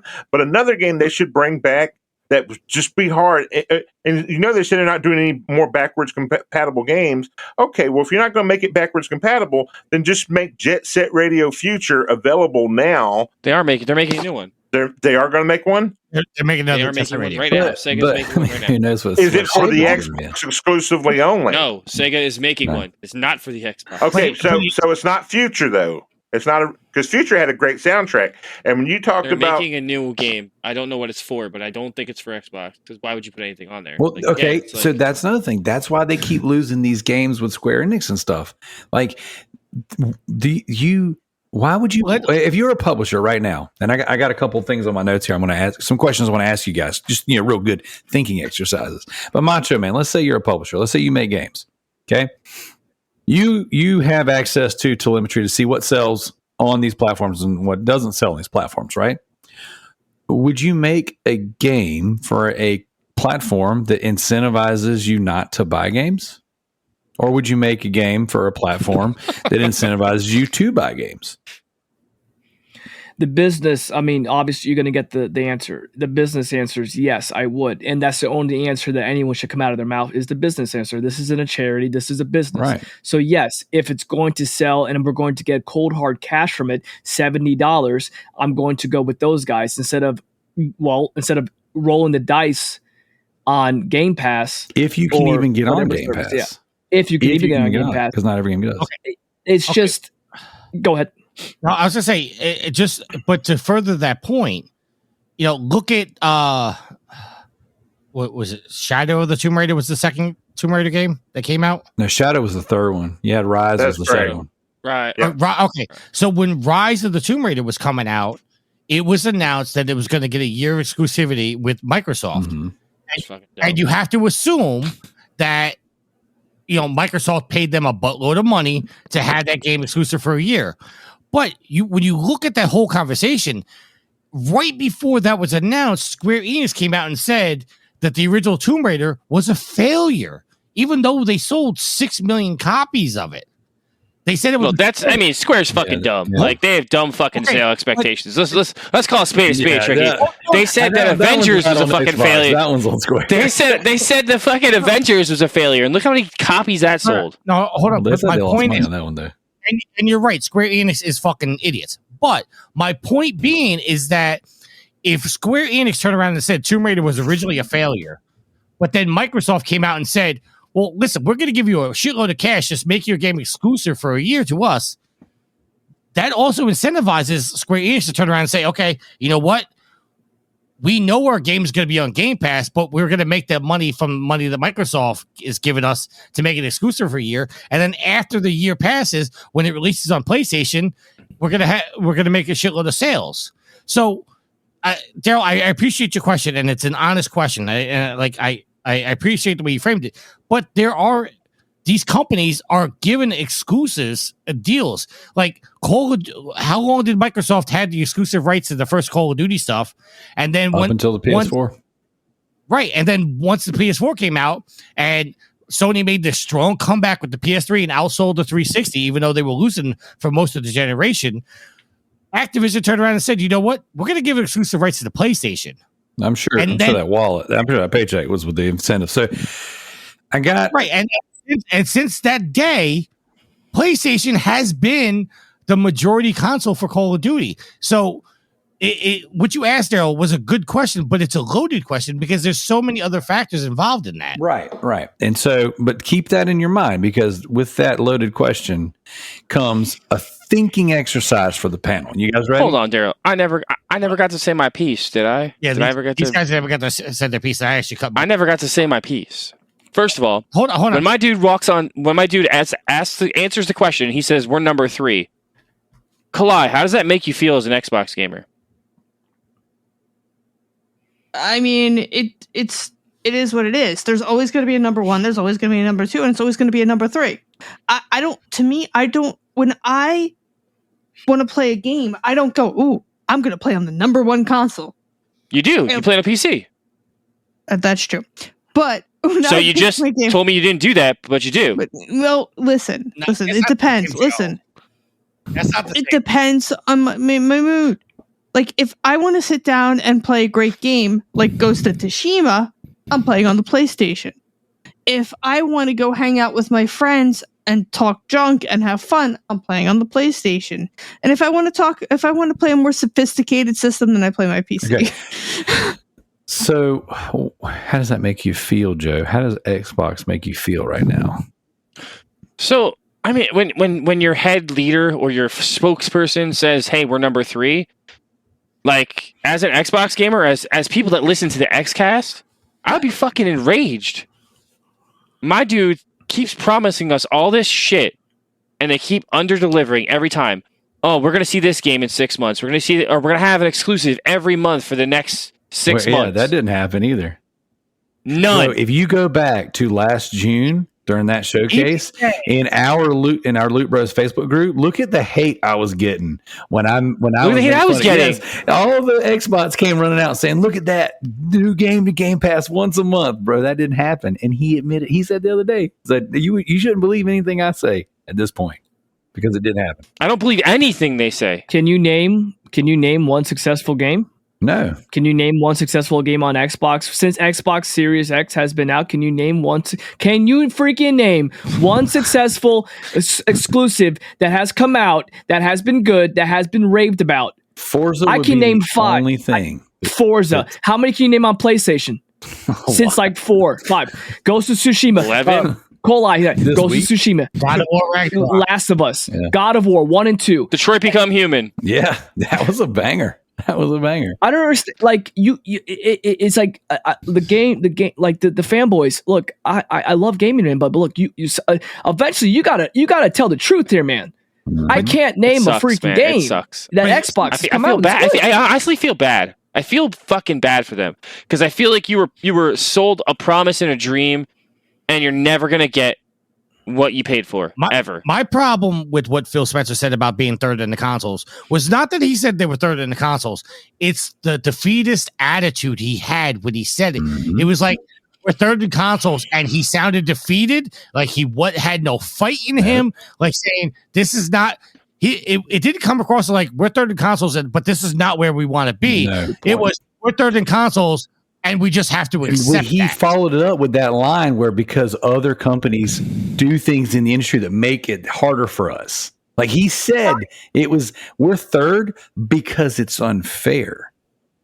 Why is that? Because you're buying everything? How is that fucking unfair? All right, so you're trying to collapse the gaming industry. I want to ask you guys a question, okay? He said something. This is one of my 2 thinking exercises, okay? And we're gonna go around the horn, starting with you, Kalai. He said it's not like we can just make good games, because I hear all the industry pundits say if you just make good games, it would change things. And he said no, that's not it. Okay. All right, now let's do a little thoughtful exercise. Dude, I can't believe you're just asking me this question has triggered Tricky. Me too, because I gotta breathe. I gotta breathe right now. Making good games doesn't make a difference. He said that. Right? He's fucking crack. Okay, so here's my. I can't wait, Daryl. You bought 26 fucking studios. How can you not make a great game? Because it doesn't make any fucking sense. It doesn't matter. Where's the update on Hellblade? When do we ever release on Hellblade? Hey, when do they talk about Hellblade? What about Compulsion Games? You guys remember them? Hey, they put a game out on PlayStation. Xbox bought them. Ain't put nothing out since 2017. Check it out. Here's my question, Macho Man. All right. If good games don't matter, per Phil Spencer, we're going to change it to the update. We're going to say bad games. Okay. Do bad games make it worse for your platform? Yes or no? Is the sun bright? Yes, bad games make it worse for your console. So good games don't matter though, but bad games you would say, in your honest professional opinion, bad games make it worse. It's like I don't even understand what he means by that. Like how I can't, like my mind can't compute what he means by that and why he would say that, being the face of Xbox. Dude, okay, so like I'll let Tricky explode because I don't know what to do. He's gonna have a heart attack. Okay, I say this a lot, right? And this is a teaching moment for me and my children. Okay, when they go to say something and they maybe repeat something or they say whatever, they say, "I don't want to sound racist," and I say, "Stop right there." If you have to preface with what you're saying with, you don't want to sound racist. Okay, let's analyze what you're going to say. If it's a color thing, change the color. Is the statement still racist? Yes or no? If it is not, then what you're about to say is not a racist statement. But if it is, so same rules apply for the game we're playing here tonight. T. Diddy. If good games don't matter and good games don't make your platform better, do bad games make your platform worse? Yes or no?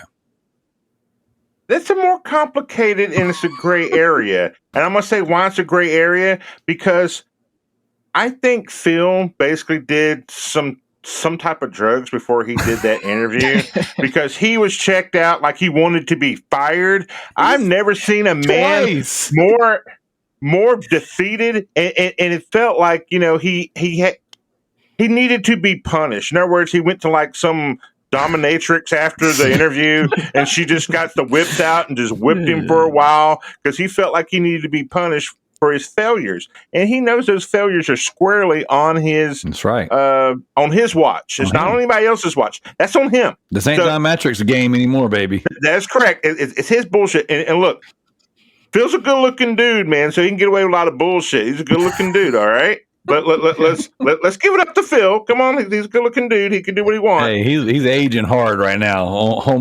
He's seen some stuff. But maybe he should just buy some more companies, you know? Yeah, exactly. But what he needs to do, and this is the one thing is I've never seen a guy go into an interview like these people were his bosses and saying, please fucking fire me right now. I'm done. I'm checked out. Twice he mentioned being replaced. Twice. He said he's got enough dings on his record to where this could be someone else's responsibility to change the ship. And he mentioned that there's a fire Phil campaign on Twitter, and he said, maybe I should be because I get paid too much for this.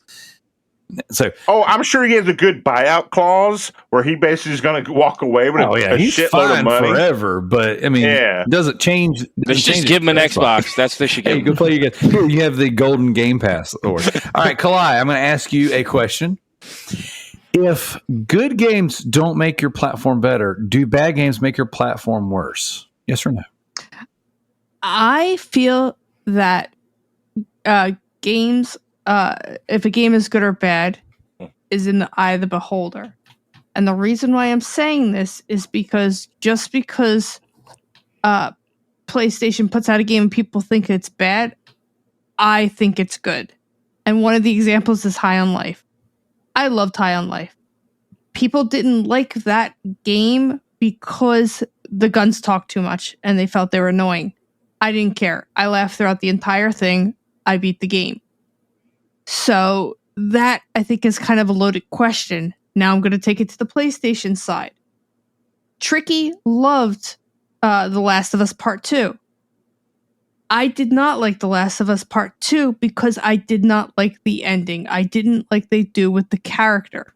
So you're asking a loaded question in the fact that the game, a terrible game, is in the eye of the beholder. And there's been many games that people think are bad that I like because I just can't help it. I like the game. Coming from the king of I like bad games, and I play all the bad games so you guys don't have to. You guys have given me a lot of crap over the years on my choices. So no one here can say they love a bad game harder than this guy. Now, with that being said, we have a industry standard. We have a measurement, okay, that determines whether games are good or bad. So loaded question or not loaded question, by this determination, we decide whether games are good or bad. And therefore, if you stack your platform with bad games, is it sustainable? Are people going to keep coming back and paying for them if the universal measuring system says that this is bad? And there's been a lot of bad games that have come out and turned themselves around. Is that what we want, though? Is that the standard we want? No. No Man's Sky. No.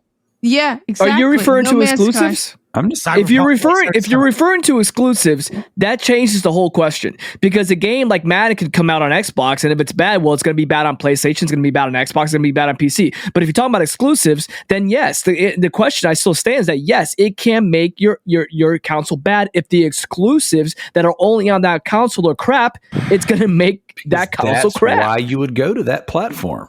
That is the whole purpose. I mean, if you're only paying $1 for everything, though, does it really matter? Oh, see, now we're going full circle. That's the argument they keep saying. Yeah. They keep saying, if it's free, what does it matter if it's broken? That's a problem. And this should not be like that. And Xbox created this. They put all their eggs in one basket.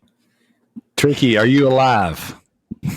Oh, I'm alive. I bet two things are happening right now. Please drive this home, Tricky, for me. Tricky's blood pressure is high, but his thing is hard as a rock right now. He's like, please knock this out of the park. Xbox hate just ball into one. It's justified hate, though. That's the problem. Themselves. And they try to buy everything, and fuck you. Because guess what? You bought 26 studios and you got shit for it. They didn't mention. Can I pull the pin on this grenade right now? Go for it, man. Go ahead, please. Okay. Let's be real here, okay? Macho made the point. If we're talking exclusives, that's where your question really boils down to being. Mm-hmm. Okay, if it's a multi-platform game, with the exception of a PS3 to Vita game or PS4 to Vita game or a Switch game to a 3DS game, where the platforms are different, the technology is different, that's out of the question. Okay, that you can't go with exclusives with that. But the fact of the matter is there has not been a good Xbox exclusive game, and I'm not even going the argument of PC right now. I'm talking about strictly games that come out on Xbox that did not release on PlayStation. You guys brought up the fact of Gears of War. Gears of War was good up until Cliffy B left. 100%. Halo was good until they gave it to 343. 100%, 110%. Agreed. Okay, so you look at those two series, okay, which arguably could be the staple of why the 360 did so well. I agree. Yeah, they defined Xbox. That is 100% what made them so great. And that was their companies. Yep. Right. You know what I mean? They didn't have to buy. Technically speaking, they didn't have to buy them. They own them. So it is possible. It's not impossible for Xbox to have their own companies that make good games. It's just that they're gone. Bungie's gone. Okay. Cliffy B's. That's a problem. You know what I mean? Go ahead. Okay, but see, now let me bring it back to PlayStation for a second. God of War, the original God of War on the PS2, was done by David Jaffe. Correct. God of War 2 was done by Cory Barlog. Correct. God of War 3 was done by Stig Amundsen, whatever his name was. Yep. Okay. God of War Ascension was done by a different game director. The original God of War not the original. God of War 2018 was done by Cory Barlog, the first repeat director in the entire series. God of War Ragnarok had a completely different director. I don't remember his name. Forgive me. The fact of the matter is, if you make good games, it doesn't matter who is at the helm of it because the product is there. There are people that hate Kratos because of who he was, because of the original 3 games. Now they love Kratos because of his character arc in the new updated current gen console games. Yep. Okay? Games matter. Series matters. The reason why Uncharted 1, 2, and 3 were fantastic and arguably the best games made for the console was because they were headed up by Amy Hennig. Once Amy Hennig left, it was taken over by Neil Druckmann. And there's a lot of controversy with Neil Druckmann taking over. And Bruce Straley. They took over Uncharted 4. But they also made my favorite game of all time, The Last of Us. Hands down, The Last of Us, I don't care what anybody says. You could fight me. The Last of Us is the greatest game ever made by a storytelling arc. Now, the gameplay does need some help, okay? But a great game is not just one aspect of the game. There's story, there's gameplay, there's the technical issues, all that stuff. That all matters. The fact that Phil Spencer, and I don't care what anybody says, Phil Spencer did that interview with XCast, and you're not going to convince me he did not go on there with the intention of getting himself fired. He was sandbagging, bro. He was sandbagging. He went on that entire interview, and you could tell. He's like, I'm way overpaid. Who the hell says I'm way overpaid for my job? I'm overpaid for all my failures. He was getting somebody to go, wait a second. He is overpaid. F this guy. He's not delivering. Okay? I'm surprised he was on that podcast. I don't even there's no one in this guy's ear saying, hey, do not do this. Or hey, like an earpiece saying, hey, maybe you don't say that. Like on the news, hey, don't say that. Pull the plug. Don't do that. Don't go on there. That dude just went on there. It was so interesting because I listened to the morning show that they did the day after they did the interview, and like Greg said, like basically when he came on to do the interview, they were like, nothing's off limits, right? And he's like, no, and they just fucking went, and they came with the questions. Those guys, Snowbike Mike and Paris did not fuck around, and they had an agenda going in. Okay, hold on. And I think that was their agenda from the jump. I don't even think that was just their agenda just because Redfall bombed. They had to pivot because they had to give the people a true, honest opinion. Okay, and they had him on. Let's be real for a second. If you watch that whole entire interview, okay, yes, they did ask hard-hitting questions, but I would say arguably 80 to 85% of that show was just Phil talking. Just him going, just riffing. 100%. He just kept going. They asked the question, and he did the long-winded answers. So there is so much more that I guarantee you they wanted to talk about, but they ran out of time. Well, that last section that he left with, he goes, you know what? This is probably going to be disruptive, but he just had to get it off his chest. And that last little leg about the not out console and Sony and the 11 out of 10 won't make you buy Xbox games. They lost the most important. Like he said everything that you needed to know about the state of Xbox in that last little blip. And it was it was very defeating. And it was very much like, we can't win. We're not going to win. We tried a lot of different things. And I don't care what anybody says, making great games doesn't work. I think they missed it, guys. I think personally, and this is going to lead us into our next thinking exercise. And then we're going to have to let Kalai go. But here's the thing. Hold on. I got. They can't beat the stinky switch there. I got it that way. Who can? I got one more point before we move on. All right. Well, T and Kalai both brought up the fact that Xbox's whole thing was you could play your games everywhere. Mm-hmm. And that's the selling point of Xbox and the cloud and all that stuff. Okay. And this, I promise you, I'm not trying to dig at Xbox for this, but what the hell does that matter if there's no games to play? Correct. Because good games don't matter, Tricky. He said that. Like, you can answer all your own questions with the words that he gave you in that interview. That's my point. Is he's out here trying to market, play anywhere, use the cloud, blah blah blah.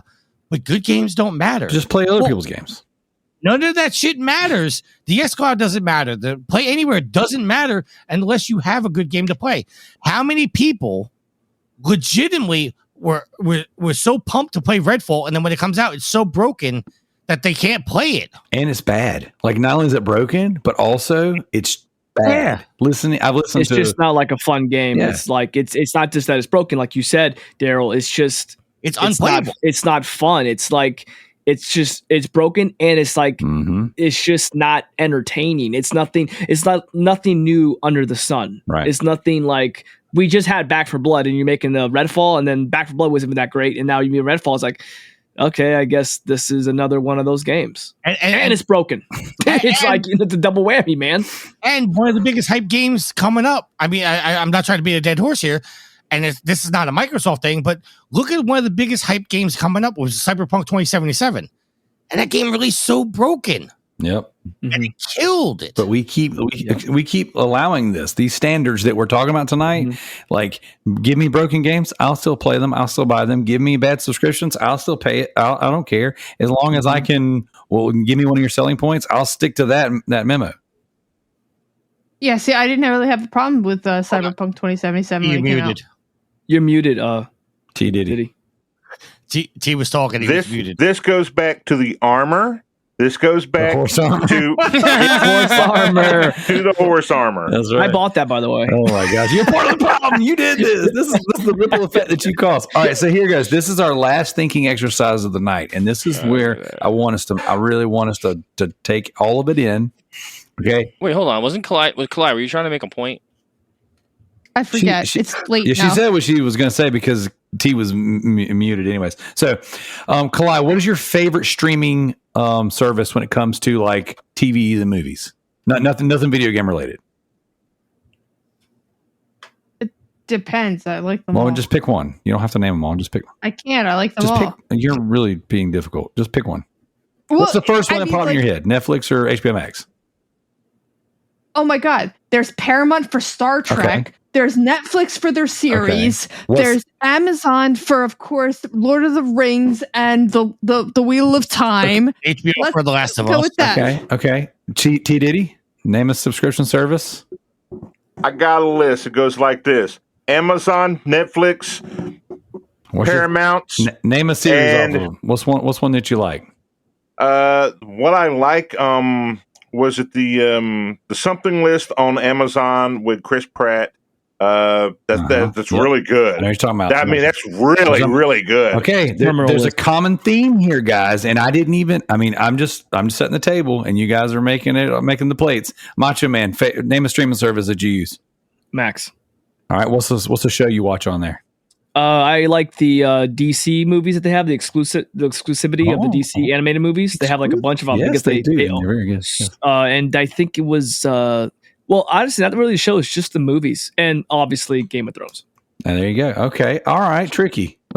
Well, no. We do not give props to Game of Thrones because George R.R. Martin needs to get off his fucking ass and finish the books.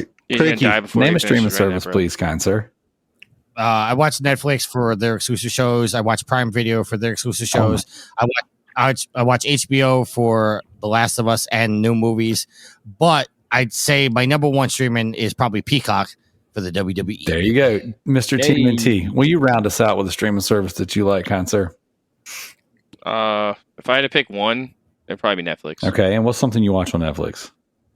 Stranger Okay, Things. listen to me, guys. Oh, and Apple. Every single one of you, without being prompted, named a streaming service and immediately said an exclusive piece of content that you go there for. And yet, we will argue that Game Pass and the exclusives don't matter.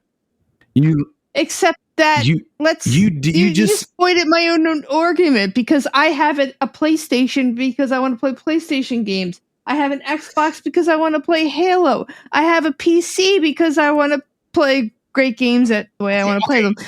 But that's exactly my point, is that the reason why they exist is for the exclusive content. That's what draws you in. That's what brings you there. And if you are not delivering, and then what you do deliver, you're devaluing, then what do you guys do? You turn the subscription service off and you move on to the next thing. And you know what? You know who I tried to get on the Stan podcast and he wouldn't do it? Jim. Because Jim said, as a product owner, I get what Xbox is doing. Xbox is trying to... Explain that to us then. I'm sorry. I'm in the middle of talking, sir. You know what? Fine.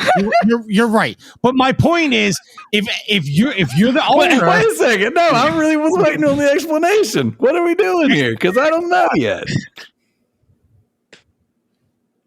What does Jim know that we don't know? That's what Jim! Oh, he's sleeping. Wake the fuck up, Jim. Guys. But Daryl, to your point, Kalai, you said you own an Xbox to play Halo, but you don't need to own an Xbox to play Halo because you have that monster PC rig sitting next to you that you can play Halo on. Yeah. You don't need an Xbox. Well, that's not true, because we were playing Game of the Month Club. You're playing Game of the Month Club. You're trying to make excuses. Can't get through an Xbox person's head. This is the moral of the story. Wait, no, they have Stockholm syndrome. They like being abused, and they're going to run right back to it, and they're going to say, "Give me the next number 4." Let me ask you a simple question. Let me ask you a simple question. No, go ahead. Let me ask you a simple question. If I wanted to, right this second, can I buy Halo or play Halo on Xbox Game Pass?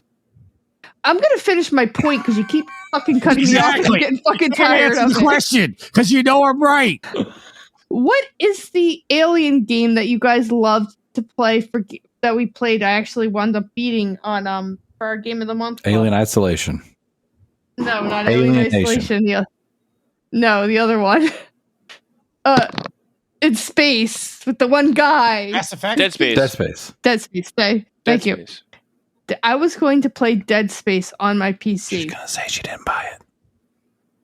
No, seriously. That's not what I was going to say. Because I could play it through Game Pass on my PC.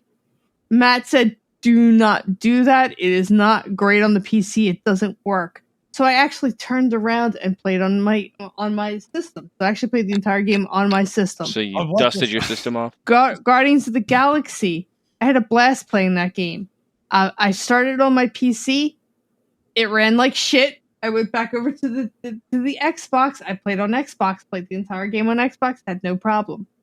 So there's like reason for me. There's reasons to have both. I play on everything. I play everything because I like everything. Okay, my friend, you're console agnostic.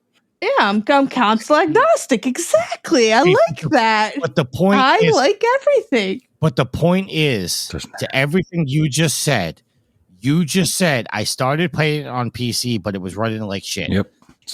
But the fact of the matter is that it was available on PC. So there was no reason for you to buy an Xbox. The only reason in your logic that you just used was it ran better on console, which that starts the whole console versus PC master race conversation. But that's not we're not even getting to that. But that's not where we're going.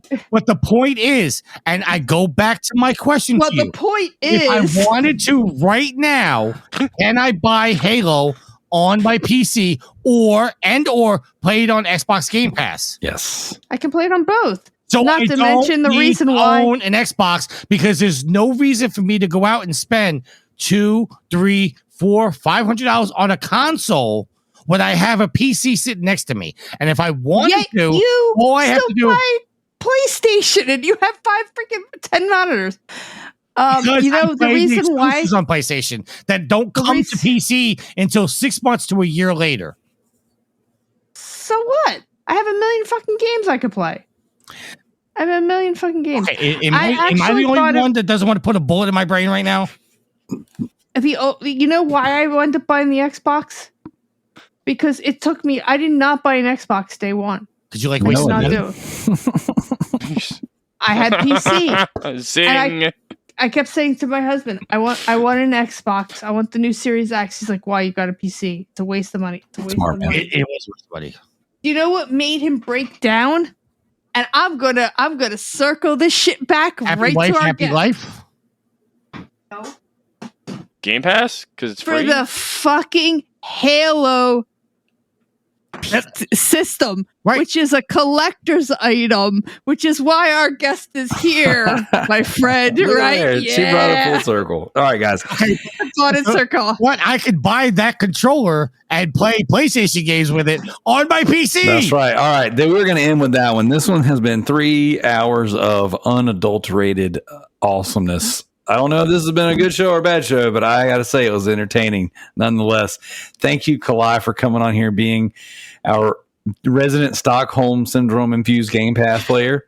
Thank you, T. Diddy, for all that you do. Mancho, you were a blast tonight, and I got to say, you sounded great. You spoke well. For this to be your first appearance on a podcast, man, bravo, dude. You were a great, very good. Very good stuff right there. Bravo, Joe. You really need to take some pointers freaking pointers, Joe. How are you going to let this freaking newbie come on here and out podcast you in your own? You've been doing this for years, brother. How are you going to let him sound better to you? Oh, so wait, that's right, because you have a headset microphone. Listen, I don't care. I'll end with this. I didn't want to say before I left why with the Max Payne thing. I will say this before. Yeah, we missed. First off, thanks for having me, guys. I really appreciate it. It was a blast. I've never been in a podcast before. I told my friends I was going to be on it. They're going to listen to it. They're going to check me out. I will say this. Oh shit, we're screwed. It's over now. Max Payne. I'm going to lose fans on my podcast. I would say Max Payne was the first time I played that game was like in 2001 or 2 when it came out, and I went to a friend's house, and I was very young. I was like in middle school, and I was blown away by it. But obviously, I was too young to play it. But I played at their house. Ever since then, when I played the game for the first time, I sat down, played the game, headset on, everything. It's just. In my opinion, it's a masterpiece of a game. I think the voice acting is fantastic. The combat's great. The story is great. The way the story is told is great. It's gritty. It's grimy. It's in New York. It's dark. It's comic book like, and it's a guy on a revenge to find out who killed his family. And I think something like that just really, I like that kind of story. And I think that the game is just a masterpiece, and I think it doesn't get enough credit that it deserves, I think. So that is why that I bought that game from you, man, and I appreciate you selling that game and having the game to sell, and it's just probably my top 3 games of all time, and I just love it. It's such a great game. So if you have not played Max Payne 1, 2, or 3, I would say play them all. I think they're very enjoyable games. I think you can probably get them on PlayStation, on Xbox, whatever. And they're just a great trilogy of games that you'll enjoy. Absolutely. That's my opinion. So Macho, I got a question for you. Hey, man. Which is more annoying in the video game? The baby crying in Max Payne or press X to Jason? Jason! The baby crying. Might be the that baby crying is kind of freaky though, because you're tripping balls on a bunch of pills and alcohol, and then that baby's crying. And that's the thing is with the scene that obviously you don't see it, but when it's dark and you're coming home and you see that, I don't want to give it away. Who hasn't played it, I don't want to get too much, but it's a surreal, creepy feeling. It's like it's like you feel like when you do in the nightmare scenes. I don't want to give it away, but it's just so well scripted. It's like a movie, but it's really good, and it's not like the movie that's horrible. So that was disappointing. You know what, we need to have you back for a Max Payne spoiler cast. I will play through those games again. I got some trophies to clean up on that PS4 port anyway, so Thank you, Macho. Tonight was a blast. So glad to have you. Tricky Mick. Thank you. Always a pleasure, brother. Anytime you and I can get together, and especially tonight. I wish we were doing video tonight to just get all the animations. You are alive and in your element, and I really appreciate that. Oh, and I hope I didn't scare Macho or T too much. I'm usually not this animated while I'm podcasting, but that interview has set a fire under my ass. Like, I cannot even believe that he gave that. And to the Xbox apologist and the people with Stockholm Syndrome, to use Daryl's thing, like, I put a video in the Loop Brothers Facebook group today. Like, how could you even look at Xbox and say and trust anything they have to say at this point? And I'm at the point, and listen, I'm a Sony pony through and through. I give Xbox a lot of shit. The reality is I need Xbox. I don't want Xbox. I need Xbox to be profitable, to be successful, because it's going to push Sony. Mm-hmm. But the fact of the matter is, Microsoft and Xbox are failing so hard at this point that it's just easy for Sony to take jabs. The fact you remember years ago when they oh my God, we're never stopping this podcast. Okay, we gave you an out. You did this to yourself. Okay, dude, I want to go play Zelda. I'll say this and then I'll shut up. I promise. Midnight. When you look at the way Sony trolled Microsoft after they came out with the whole DRM thing for the Xbox One, and they did that video with Adam Boyce and Shuhei Yoshida. This is how you trade. You let your friend borrow a game, and he hands it over. He goes, "That's it. That was it." That's the level of trolling Sony could do right now and be successful. Mm-hmm. But they don't even have to do it because Microsoft is stabbing themselves and shooting themselves in the foot at every step. And I think Macho brought up the point. When is the last Xbox exclusive that you can say was good? You can't. Forza. High on life. Forza's good. That wasn't a first party game though. I'm sorry. I'm done. He said Xbox exclusive. He didn't say first party. Hey, it's only a timed exclusive. It's going to PlayStation. That's right. Once it's fixed. It's a beta test, actually. Joe, thank you, brother, for coming on here with your great microphone that we all love. Nah, I only bring the quality. I bring the quality. You try to bring this show up for us. I will.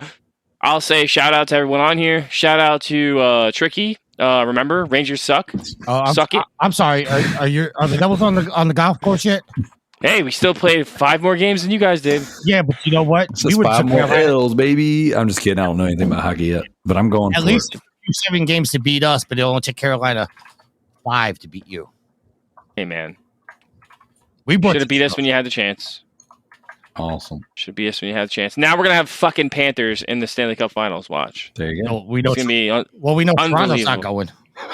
No, I'm in Florida, Canada's so they're period. going crazy in Florida for the Panthers right now. So they're happy about that. Florida basically had to buy this round because they were playing Toronto. You never know what could happen. So you know what? I'll say right now, I don't think it's going to happen, but I really hope the Kraken win the cup. Did they come back tonight and win that game? Have like hockey? Can I just? We can switch this to After Dark. Anyways, guys, thank you all so much for coming on here. And Kalai, even though it seemed obviously painful for you, thank you for sticking in there. Daryl, if I can bring JT for back. If I can just say, my buddies that are listening, that are going to listen, Ryan and Joel and Christian, Kayla, and Jonathan, I love you all. Yeah, there you go. Thank you guys so much for supporting your local PlayStation. This has been Loot Bros Podcast. I will come in and post and add all the leaderboards, all the other stuff. We definitely appreciate you guys. Also, the Game of the Month Club announcement is Jedi Fallen Order. That was the game that was a dead tie forever. And all those weeks that I was out of pocket, I was like, I'll let it sit. We still haven't had all the patrons vote. And then I came back in there. My vote was actually what kept it a tie. So I pulled my vote out and voted, just kind of threw my vote away. And then boom, Jedi Fallen Order was the victor. So we will reconvene in a few weeks to do a deep dive on Jedi Fallen Order. And Macho, you're invited to come back, man. So we had a blast with you. And this has been Loot Bros Podcast. Thank you guys so much. Be sure to check out the Resident Daryl YouTube channel because I got all kinds of really awesome pickups that I'm going to be dropping videos on. And one last thing, my nephew almost crapped his pants while we were out game hunting not too long ago. And I told him while I was filming, I said, I'm going to leave this in because he's like, we got to go now. We were in this place and I was like, go use the bathroom now. I was like, number 1 or number 2? He's like, number 2. It's like going to be so wet. And he's like freaking out. And he's never been on camera for like anything before. And I was like, dude, I'm leaving that in the video. And he laughed and said, okay. Sure enough, I left it in the video for him. So the video that went live today. So when you're listening to this, go check out my most recent. You need to, you can cut him into every episode now. I'm gonna crap my pants. All right. We're out of here, guys. Thank you so much.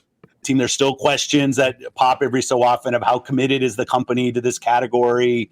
When are we just going to push Xbox out of the market? There's a lot of Twitter firing of Phil right now, which is fine. I'm way overpaid for the role I have anyway. So like, I get that's my responsibility. But we will remain committed to the game and the players as long as the players want to go play games. And that's my commitment to the community. I'm kind of at a low point right now in terms of my delivery on that commitment to the community. But it very much stays. I want to support the team. I want to support the creative ambitions of the teams. And I want to support the players. And we let a lot of people down this week with the launch of the game, but we will continue to strive on. You have to, right? That's what creative is about. All right, guys, this is Editor Daryl coming in at post to read you out the backlog beatdown updates and the leaderboard updates. Got some great stuff over here for you guys. All right, in first place, we've got I'm Styling on You Bro with 107. We got Redbeard Rick in second place with 77, JT with 52, Diego with 41, Gareth with 41, Yield with 39, Duplex with 38, Resident Daryl with 35, Trying Casually Games with 31. That is pretty impressive to see Mr. John Michael Smart that high in a leaderboard of completing games and getting points. Bravo to you, brother. Next, we have Alex with 30, CJ with 26, MZ with 23, Departed with 22, Sadik with 22. We've got Kaline with 21, Jared with 20, Dino Killer with 12, James the Nerd with 10. We got One Plat Zach with 8. We got Jim with 7, Noah the Builder with 4, Sid with 3, Spider Packs with 3. He's on the board. Oh, Spider Packs got a platinum trophy this week, knocking out the platinum in All-Stars. No, it's Nickelodeon All-Stars Brawl. Nickelodeon. That's a Nickelodeon. That's the other version. But yeah, Nickelodeon All-Stars Brawl, a game that he and I knocked out together. And then once we platinumed because we did a lot of the multiplayer stuff together, once I got the platinum under my name, he was like, Dad, I want the platinum under my name. So we flipped over to him and finished out his trophy list this week. So that was really good. And then Haley Pickle with 2. So those are your backlog beatdown stat updates. Next up, we have the True Trophies leaderboards. So if you want to be a part of this, just go to truetrophies.com, set yourself up a profile, link it up with your PlayStation account, and then join the Loot Bros leaderboard. In first place, we have the Affectatious Donk with 837 trophies playing some Garden Simulator. Second place, we have Redbeard Rick, one of the Loot Bros GTTSC team members with 92 trophies playing some Mummy Pinball. Glad to see Rick going back for that one and cleaning that list up, because that PS4 version that he's playing, I'm playing it too, and it is a little jank. It's got some glitches, and it is not near as, I don't know. I don't think it's terrible personally, but it definitely has some issues. That version specifically. So good to see Redbeard Rick knocking that one out. Third place, That One Seagull. We're playing some Horizon Forbidden West. Good to see you there, JT. And then next up, we have Resident Daryl in fourth place with playing some Hot Shot Racing. This is actually a pretty competent racing game. So I'm not mad at it. We got this with the PlayStation Plus Extra. Not terrible. Fifth place, rounding out the Loot Bros GTTSC team, we got Gaz Davis, also playing some Hot Shots Racing. So he actually told me about this game, and I jumped into it, and it's pretty good. He's got 64 trophies, so I'm at 66. He's at 64. So second place, fourth place, and fifth place in this leaderboards are all our GTTSC team, which is doing very well this round. So we're having a good time with that. It's been a great competition. And it's also nice to see our competition, the Raiders of the Lost Trophies, coming in there next. We got 6th and 7th place being Misi Goats a Lot and NC Nitro. Now, I'm not reading out their trophy counts because they didn't make it to the top 5. When you're a scrub, say you're a scrub. Next up, speaking of scrubs, we've got the Xbox leaderboards, the True Achievements leaderboards. In first place, I'm Styling on Your Bro with 4,100 achievement points. Very nice. Playing some Sakuna Attack. I have no clue what that is. Next, after that, in second place, we have Sony Pony to You with 3,640 achievement points. Playing Catacomb Master. Sounds like a reason to play on Xbox there, buddy. Catacomb Master, I'm sure that is a console seller. In third place, we have Sadet with 370 points, playing some Halloween.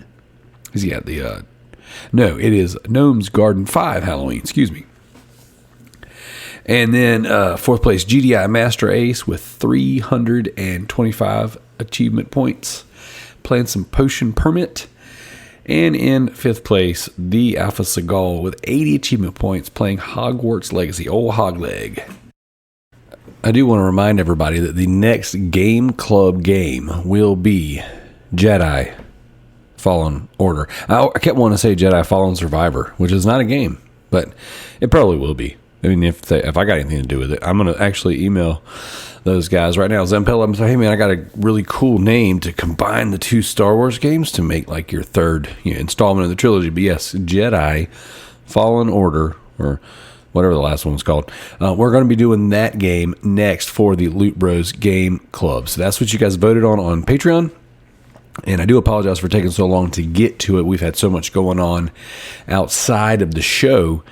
But that will be a good, fun one to go over. And at this point, everyone has at least some sort of access to it. I believe it is on multiple subscription services still. I know it was when we added it to the list. So when we record on June 15th, we will do the review, the Loot Bros Game Club review on Jedi Fallen Order. So I hope you guys, if you've already played it, you can write in, you can kind of carry along the conversation with us. If you haven't played it yet, or you started it, hadn't finished it like me, now's a good time to start jumping into it, give you a few weeks to get caught up. Or let's say, hey, I don't know that I want that game on my list. I don't know that I want to play that game, but maybe I want to know what's going on.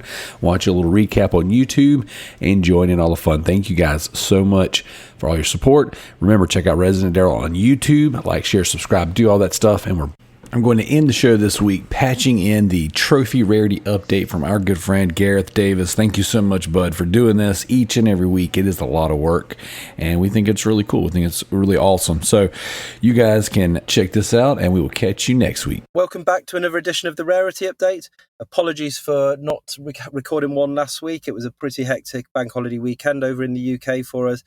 Something had to give, and unfortunately it was the audio recording for the Rarity Update. There was a written one that can be found on the Facebook Trophy Looting group. It's also been posted in the Loot Bros Discord as well, so you can see it there. It was a busy one, so apologies for that, but we are back, and a pretty monumentous occasion to say the least. I thought we were going to get a full house of people earning trophies this week. We were one person shy of doing that, and it's probably not the person that you would automatically think. So we ought to start this monumentous occasion in style, which before we get into the update. So as we go into the Rarity League table, we start at the bottom, and without further ado,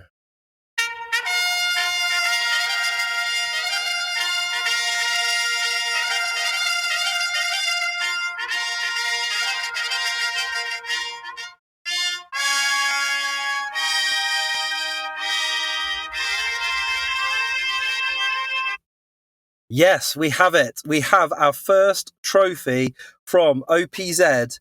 One Plat Zach has earned a trophy this week for the first time this year in Gundam Evolution. Great. But let's not get too carried away, because it is only a 62.27% rarity, so it doesn't actually score many points, but it's baby steps, and that is a baby step forward. And it's great to see welcoming back Zach into the PlayStation fold after all the turmoil and turbulence of the announcements recently happening on the Xbox side. Phil Spencer's interview, devastating news for the Xbox community. And as we've seen Stylen coming back into it, we've seen Kalai playing regularly. We've now got CJ as well, mashing out points galore. And now we've finally got Zach, who has come back to the PlayStation side with the Xbox community, the Xbox side on its knees as it stands. But there we go. 2 points. That's his season's tally. Hasn't improved, hasn't changed, but we are on a trophy, which is progress. Next up is Kalai. 3 weeks running. 2 points this week edition. So it seems to be the standard 2, but that's 3 weeks running that she has scored points. She's moved on to 32. Adrenaline in Slay the Spire at 38.70% gets her those 2 points, and that pulls her to within 1 point now of Darth Knight, who is the one person who didn't achieve a trophy, letting the side down. But -7 points is an improvement on last week's score, so make of it what you will on that. But he's dropped down from 40 points down to 33 with a score of -7 this week, and not earning a trophy. So Kalai has him in his sights, and she'll be looking to move out of the bottom 2 with she'll only need a couple of points. If she carries on the same sort of momentum that she has been doing, she'll do that next week. Next up, in 22nd place, is Departed 570. Again, it's another 2-pointer, playing a bit of Dead Island 2. His rarest trophy didn't actually score him any points because it was at 62.1%, which means that his 2 points has come from legacy trophies. But points are points. So he's on 112, so quite a bit of a gap between him and Darth Knight and Kalai. Next up in 21st place is Tross. He had 8 points this week, moving him on to 118. So he's pulled away. They were level, him and Departed last week, but he has now pulled clear, 6 points clear on 118. And he's still going through Star Wars Jedi Survivor. And his rarest trophy in that was at 21.31%. We have in 20th place a big week for the Brain 76. I think this is probably his biggest week of the contest so far. 46 points, moving him to 197. And his rarest trophy was in Saints Row, Face Off It. And it's worth of 5 points as well. It's 8.81%. So well done to Riley. So he's only 3 points short of the 200, and he has closed the gap on Stink Palm on Jared. So Jared has moved on to 216. He had 200 points. He's had 16 this week. And again, they seem to have come from legacy trophies, to be fair, because his rarest trophy was in Torchlight 2 at 53.98%. So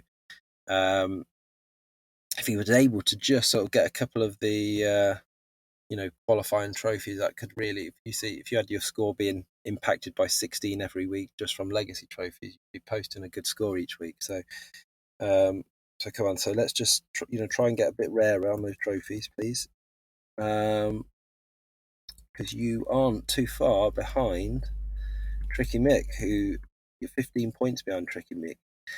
Tricky's on 231. He had 3 points this week. Rarest trophy in Gotham Knights, Icebreaker.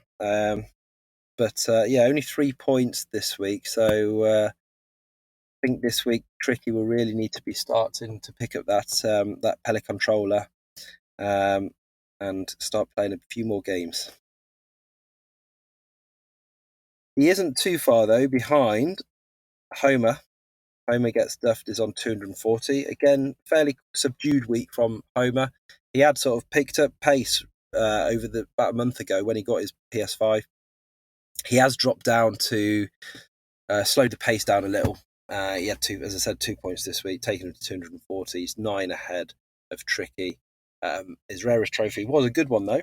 it was the Platinum Trophy in Diablo 3, which a couple of people were able to achieve this week. So with that being said, that means then if his Platinum, he only got 2 points, and he got the Platinum, which was 13.29, which was a rare. He must have lost points on legacy trophies for that to work out. Next up, 16th is JT. He had 4 points this week, so he's now a clear 50 points ahead of Homer. His rarest trophy was an uncommon, so just 1 point worth, and that was in Horizon Forbidden West at 44.21%. So obviously JT has won.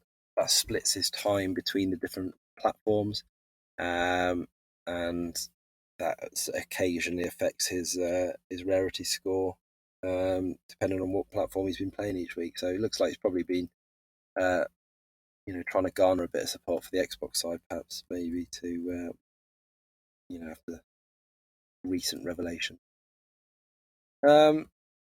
Next up, going into the top 15 now, we've got Joe, Mr. TMNT, who has dropped a place. He had 11 points this week, 466 total.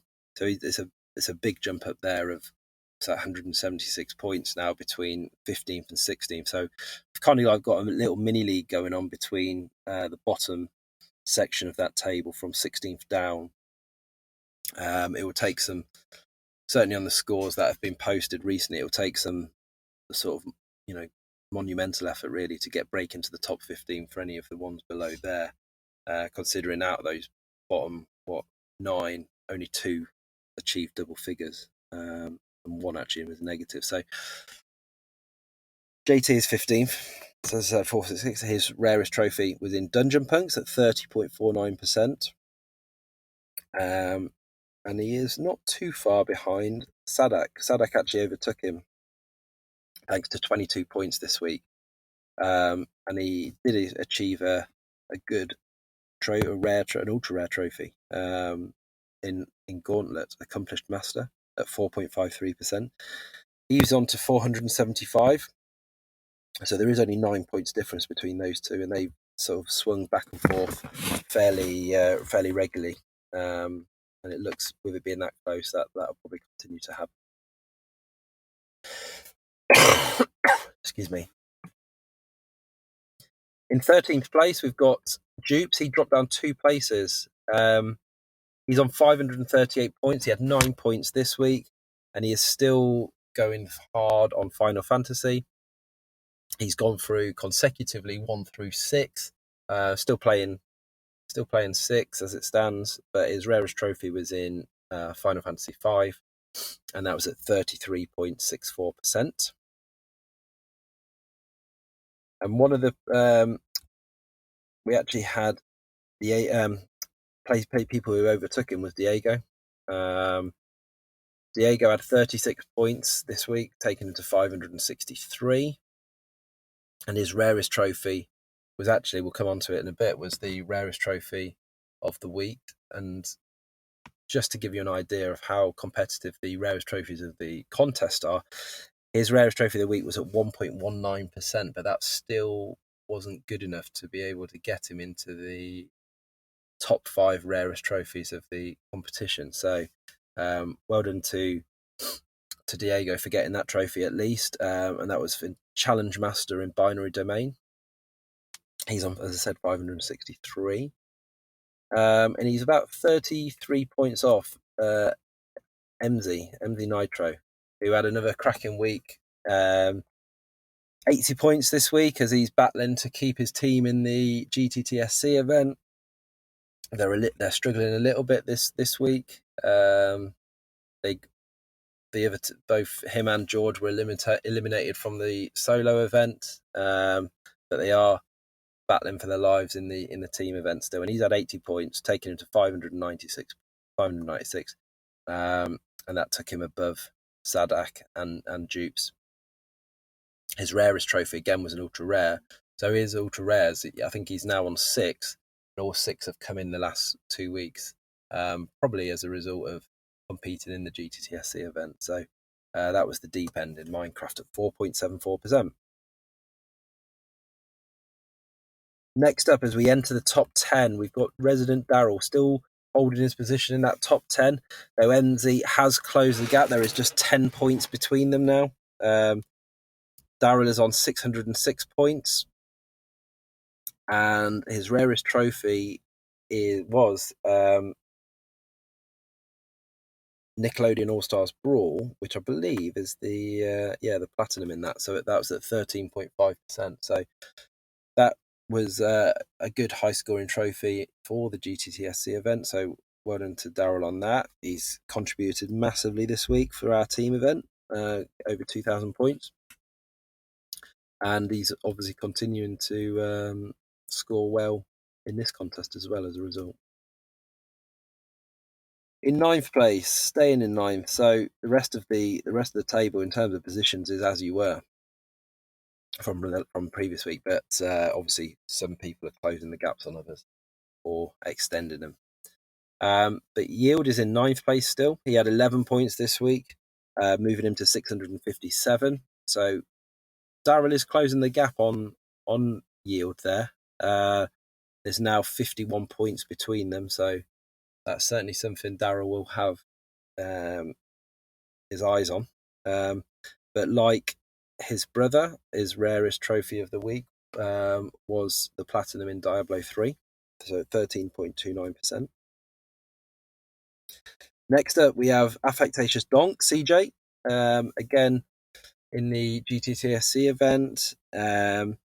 He had 34 points this week. So he's pulled away a little bit from Yield. Yield had caught up to him, but CJ's accelerated it over the last couple of weeks just to put a bit of ground between him and Yield.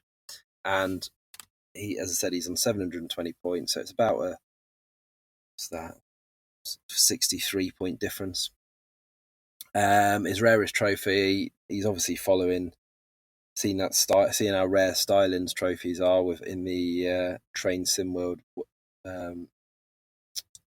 DLC packs and whatnot. He's gone Train Sim World 3, and that's at 10.45%. Not as rare as some of the ones that Styling gets, but it's still a good trophy to get. Moving into the top 7 is Corey. Corey had 21 points, 760 points overall. Looks like Corey's been playing the new game that came out on PS Plus, the Essential, which was Chivalry 2. So if you like, I think it's online only, but it's looks quite an interesting game if you're into those sorts of things. But he's been progressing well in that game, looking at his trophies that he's achieved. But as I said, he had 21, taking him to 760, so he's 40 points clear of CJ. But 203 points. Then we have a sort of a jump to Alex. He has 963. So as I said, 203 points between him and Corey. He had 15 points this week, as he is continuing. I think, though, it just missed the cutoff for this week, but his rarest trophy came in again, another PS Plus Essential giveaway, which was Tales of Iron. I think that was given away last month. It was at 43.36%, but I think since then I'm pretty sure that I have seen him achieve the platinum trophy. If not, it was certainly the story completion, but pretty sure so that'll count for next week if he has got the platinum on that. So yeah, so he's literally right in the middle, bang between in terms of points difference between the position above and the position below. So as I said, 203 points above Corey, but he is 206 points below Redbeard Rick in 4th place. Rick had a massive week, 125 points scored. Again, another competitor in the Team Loot Bros. A lot of his trophies are rarity. He did have the second rarest trophy of the week as well, but he's gone back to playing VR. So VR trophies are traditionally rarer than a lot of the others. So he's no surprise that the game he's playing, which is Skyrim in VR, that he's had, that was Master Criminal at 1.96%, and his 125 points has caught him up significantly with me. I had a sort of sorry, he's not in fourth place, he's in fifth place, so I'm in fourth.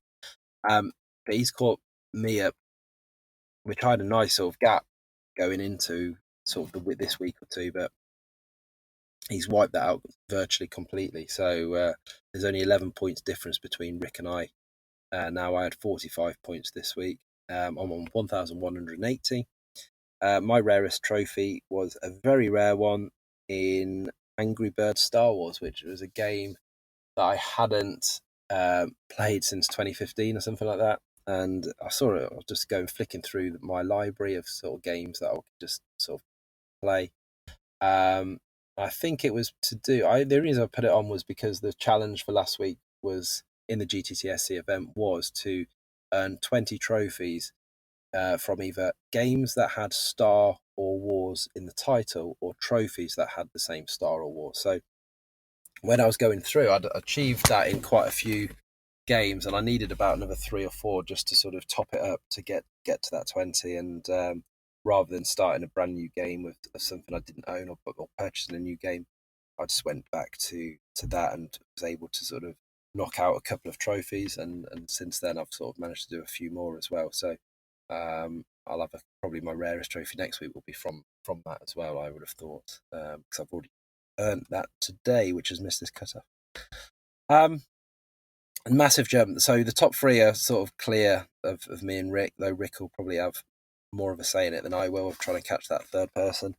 Third person probably won't be third in a couple of weeks, but the way he's motoring, which is I'm Styling on You Bro. Again, 194 points, 1,436 for a total. Absolutely flying at the moment.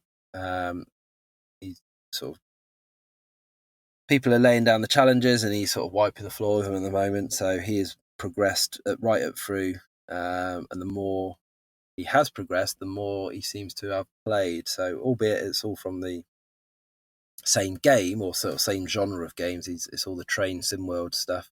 The rarity on those is because the DLCs, looking at the owners, doesn't garner too much support in terms of purchases from people. You look at the owners of the DLC, it's about 30, 35, 40 people. And if only sort of 2 or 3 people have got that trophy, then obviously that means the rarity on it is going to be so low. And that's what's happened in this case as well. So his rarest trophy was also the third rarest of the week at 1.98% in Train SimWorld 3 VR 363 building experience. Excuse me again. In second place, it's just keeping his nose ahead of Styling, is Marky Fraser. He passed the 1,500 point mark. He had 120, so not to be sniffed at. That's our third highest score of the week, which is a really good effort to get to 120, considering we've got few people who've not earned that all year. But his rarest trophy was in Risk Urban Assault at 3.74%. As I said, he's on 1,508. So he's got a lead of about 70 odd over Styling. It'll be interesting to see what happens with those two next week, whether Styling can actually overtake Mark Fraser or whether Fraser will hang on in there. And top of the pile, as usual, but lead cut slightly, was Mies Goats a lot. I say cut slightly, it was cut by about 79 points, so a decent chunk taken off. But he is comfortably ahead still of over 700 points clear, 2,217 points. 41 is his lowest, probably since the opening week of the contest. Probably still reeling from the fact that he dropped out of the solo GTTSC event. Bit of an unexpected one on that, given how the scores he was posting and the sort of bonuses he had still in hand. But I think he felt that he could get away with it. However, the scoring in that contest is extremely high at the moment, or this year compared to how it has been in previous years. And he suffered by dropping out dropping out of that competition. But his rarest trophy within Goat Simulator, The World is Your Canvas, at 10.10%. Sorry, I've had a cough for about 2 weeks now, and it just will not go away. I'm hoping it goes away before I go on holiday in 2 weeks. So the rarest trophies of the week. In 5th place, we have Accomplished Master in Gauntlet, 4.53%, and that is Sadak. And that was for taking 10,000 cumulative damage as the wizard. In 4th is Marky Fraser, the Ultimate Challenge in Risk Urban Assault, 3.74%, and that was for winning 7 games in a row. I'm Silent Bro, Train Sim World 3 DLC, BR363 Building Experience, and that was for complete the DB BR363 scenario Cement Mixer. No idea what that means or it is. Redbeard Rick, Master Criminal in Skyrim VR, 1.96%, and that was for bounty of 1,000 gold in all 9 holds. And the rarest trophy of the week was Diego with Challenge Master in Binary Domain at 1.19%, so a really good effort there to get into that, and that was for clearing all the online challenge modes. So that's a PS3 game, so that's some effort to complete all the PS3 online challenges. So well done to you. Well done to all 5 of you, actually, who got into the rarest trophy of the week. Good to note that all 5 were ultra rares this week, actually, as well, so nothing higher than a 4.53%. Weekly platinums. As we go through the rarest, for most common to rarest is, so the Brain 76, not a game that I'm familiar with or even heard of, actually, let alone familiar with, is Sleeping Guy.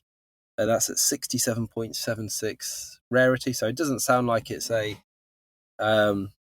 rat plat or spam or anything like that. If it's at 67, that's low for one of those types of games, though not a difficult one by the looks of it.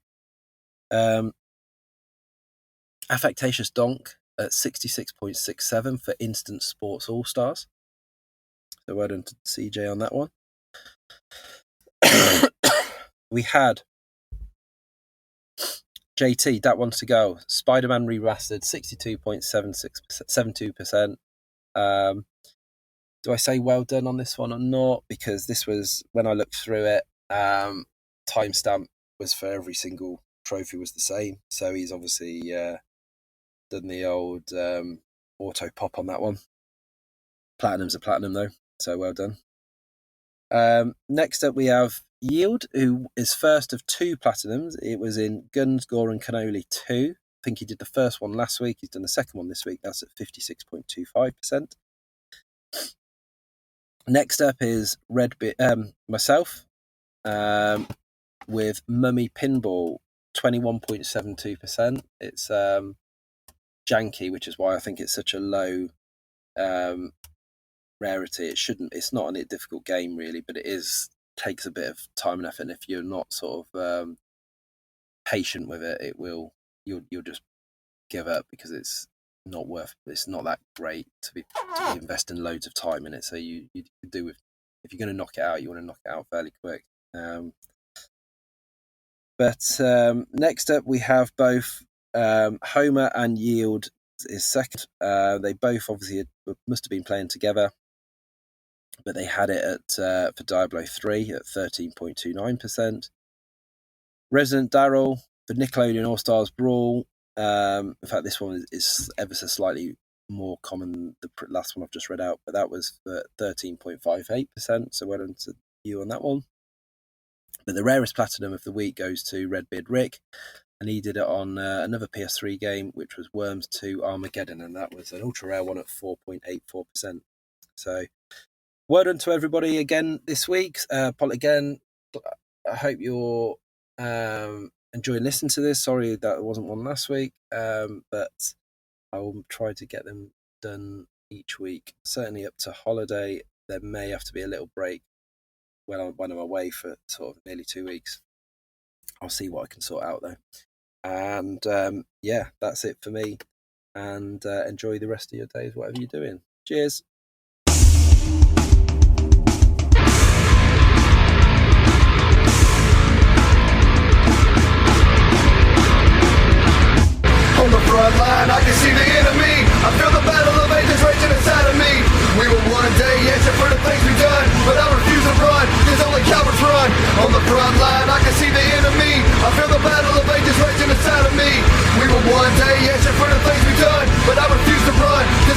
cowards run. I'm coming down with a sound like you ain't never heard. I'll do whatever it takes to get the message heard. You can try to run away, but you can never hide. There ain't a wrong that you will make that can be changed right. Sink or swim, fight or run, this is your choice. I use this music as a weapon, this is my voice. Where's the hope to the hopeless, and this is what I do. It breaks my heart when I see what this world has come to. Going through so many things yet I'm still here. Face the battle head on, showing no fear. Mind clear, the eyes serve a God that brings hope and loves you and see all of these things you go through. On the front line, I can see the enemy. I feel the battle of ages raging inside of me. We will one day answer for the things we've done, but I refuse to run, cause only cowards run. On the front line, I can see the enemy. I feel the battle of ages raging inside of me. We will one day answer for the things we've done, but I refuse to run, cause only cowards run. First dude, just listen to what I'm bringing you. About to step on some toes with what I'm letting loose. I'm telling you life is hard, you feel like falling apart, and all you see is the scars of these things pass. You may be close to the edge, just standing out on the ledge, ready to jump. Stop, listen, please step back. Only the cowards will run when things get tough. Only the cowards will run when things get rough. Hearts break, tears flow, God stays the same. He's the only one that can take away the pain. Insane that he can love us even through our flaws. We don't deserve a single thing, but he gave it all. On the front line, I can see the enemy. I feel the battle of ages raging inside of me. We will one day answer for the things we've done, but I refuse to run, cause only cowards run. On the front line, I can see the enemy. I feel the battle of ages raging inside of me. We will one day answer for the things we've done, but I refuse to run, cause only cowards run. Yeah, you can try and run away. You can try and run away, but only cowards run away. Only cowards run away. Yeah, you can try and run away, but only cowards run away.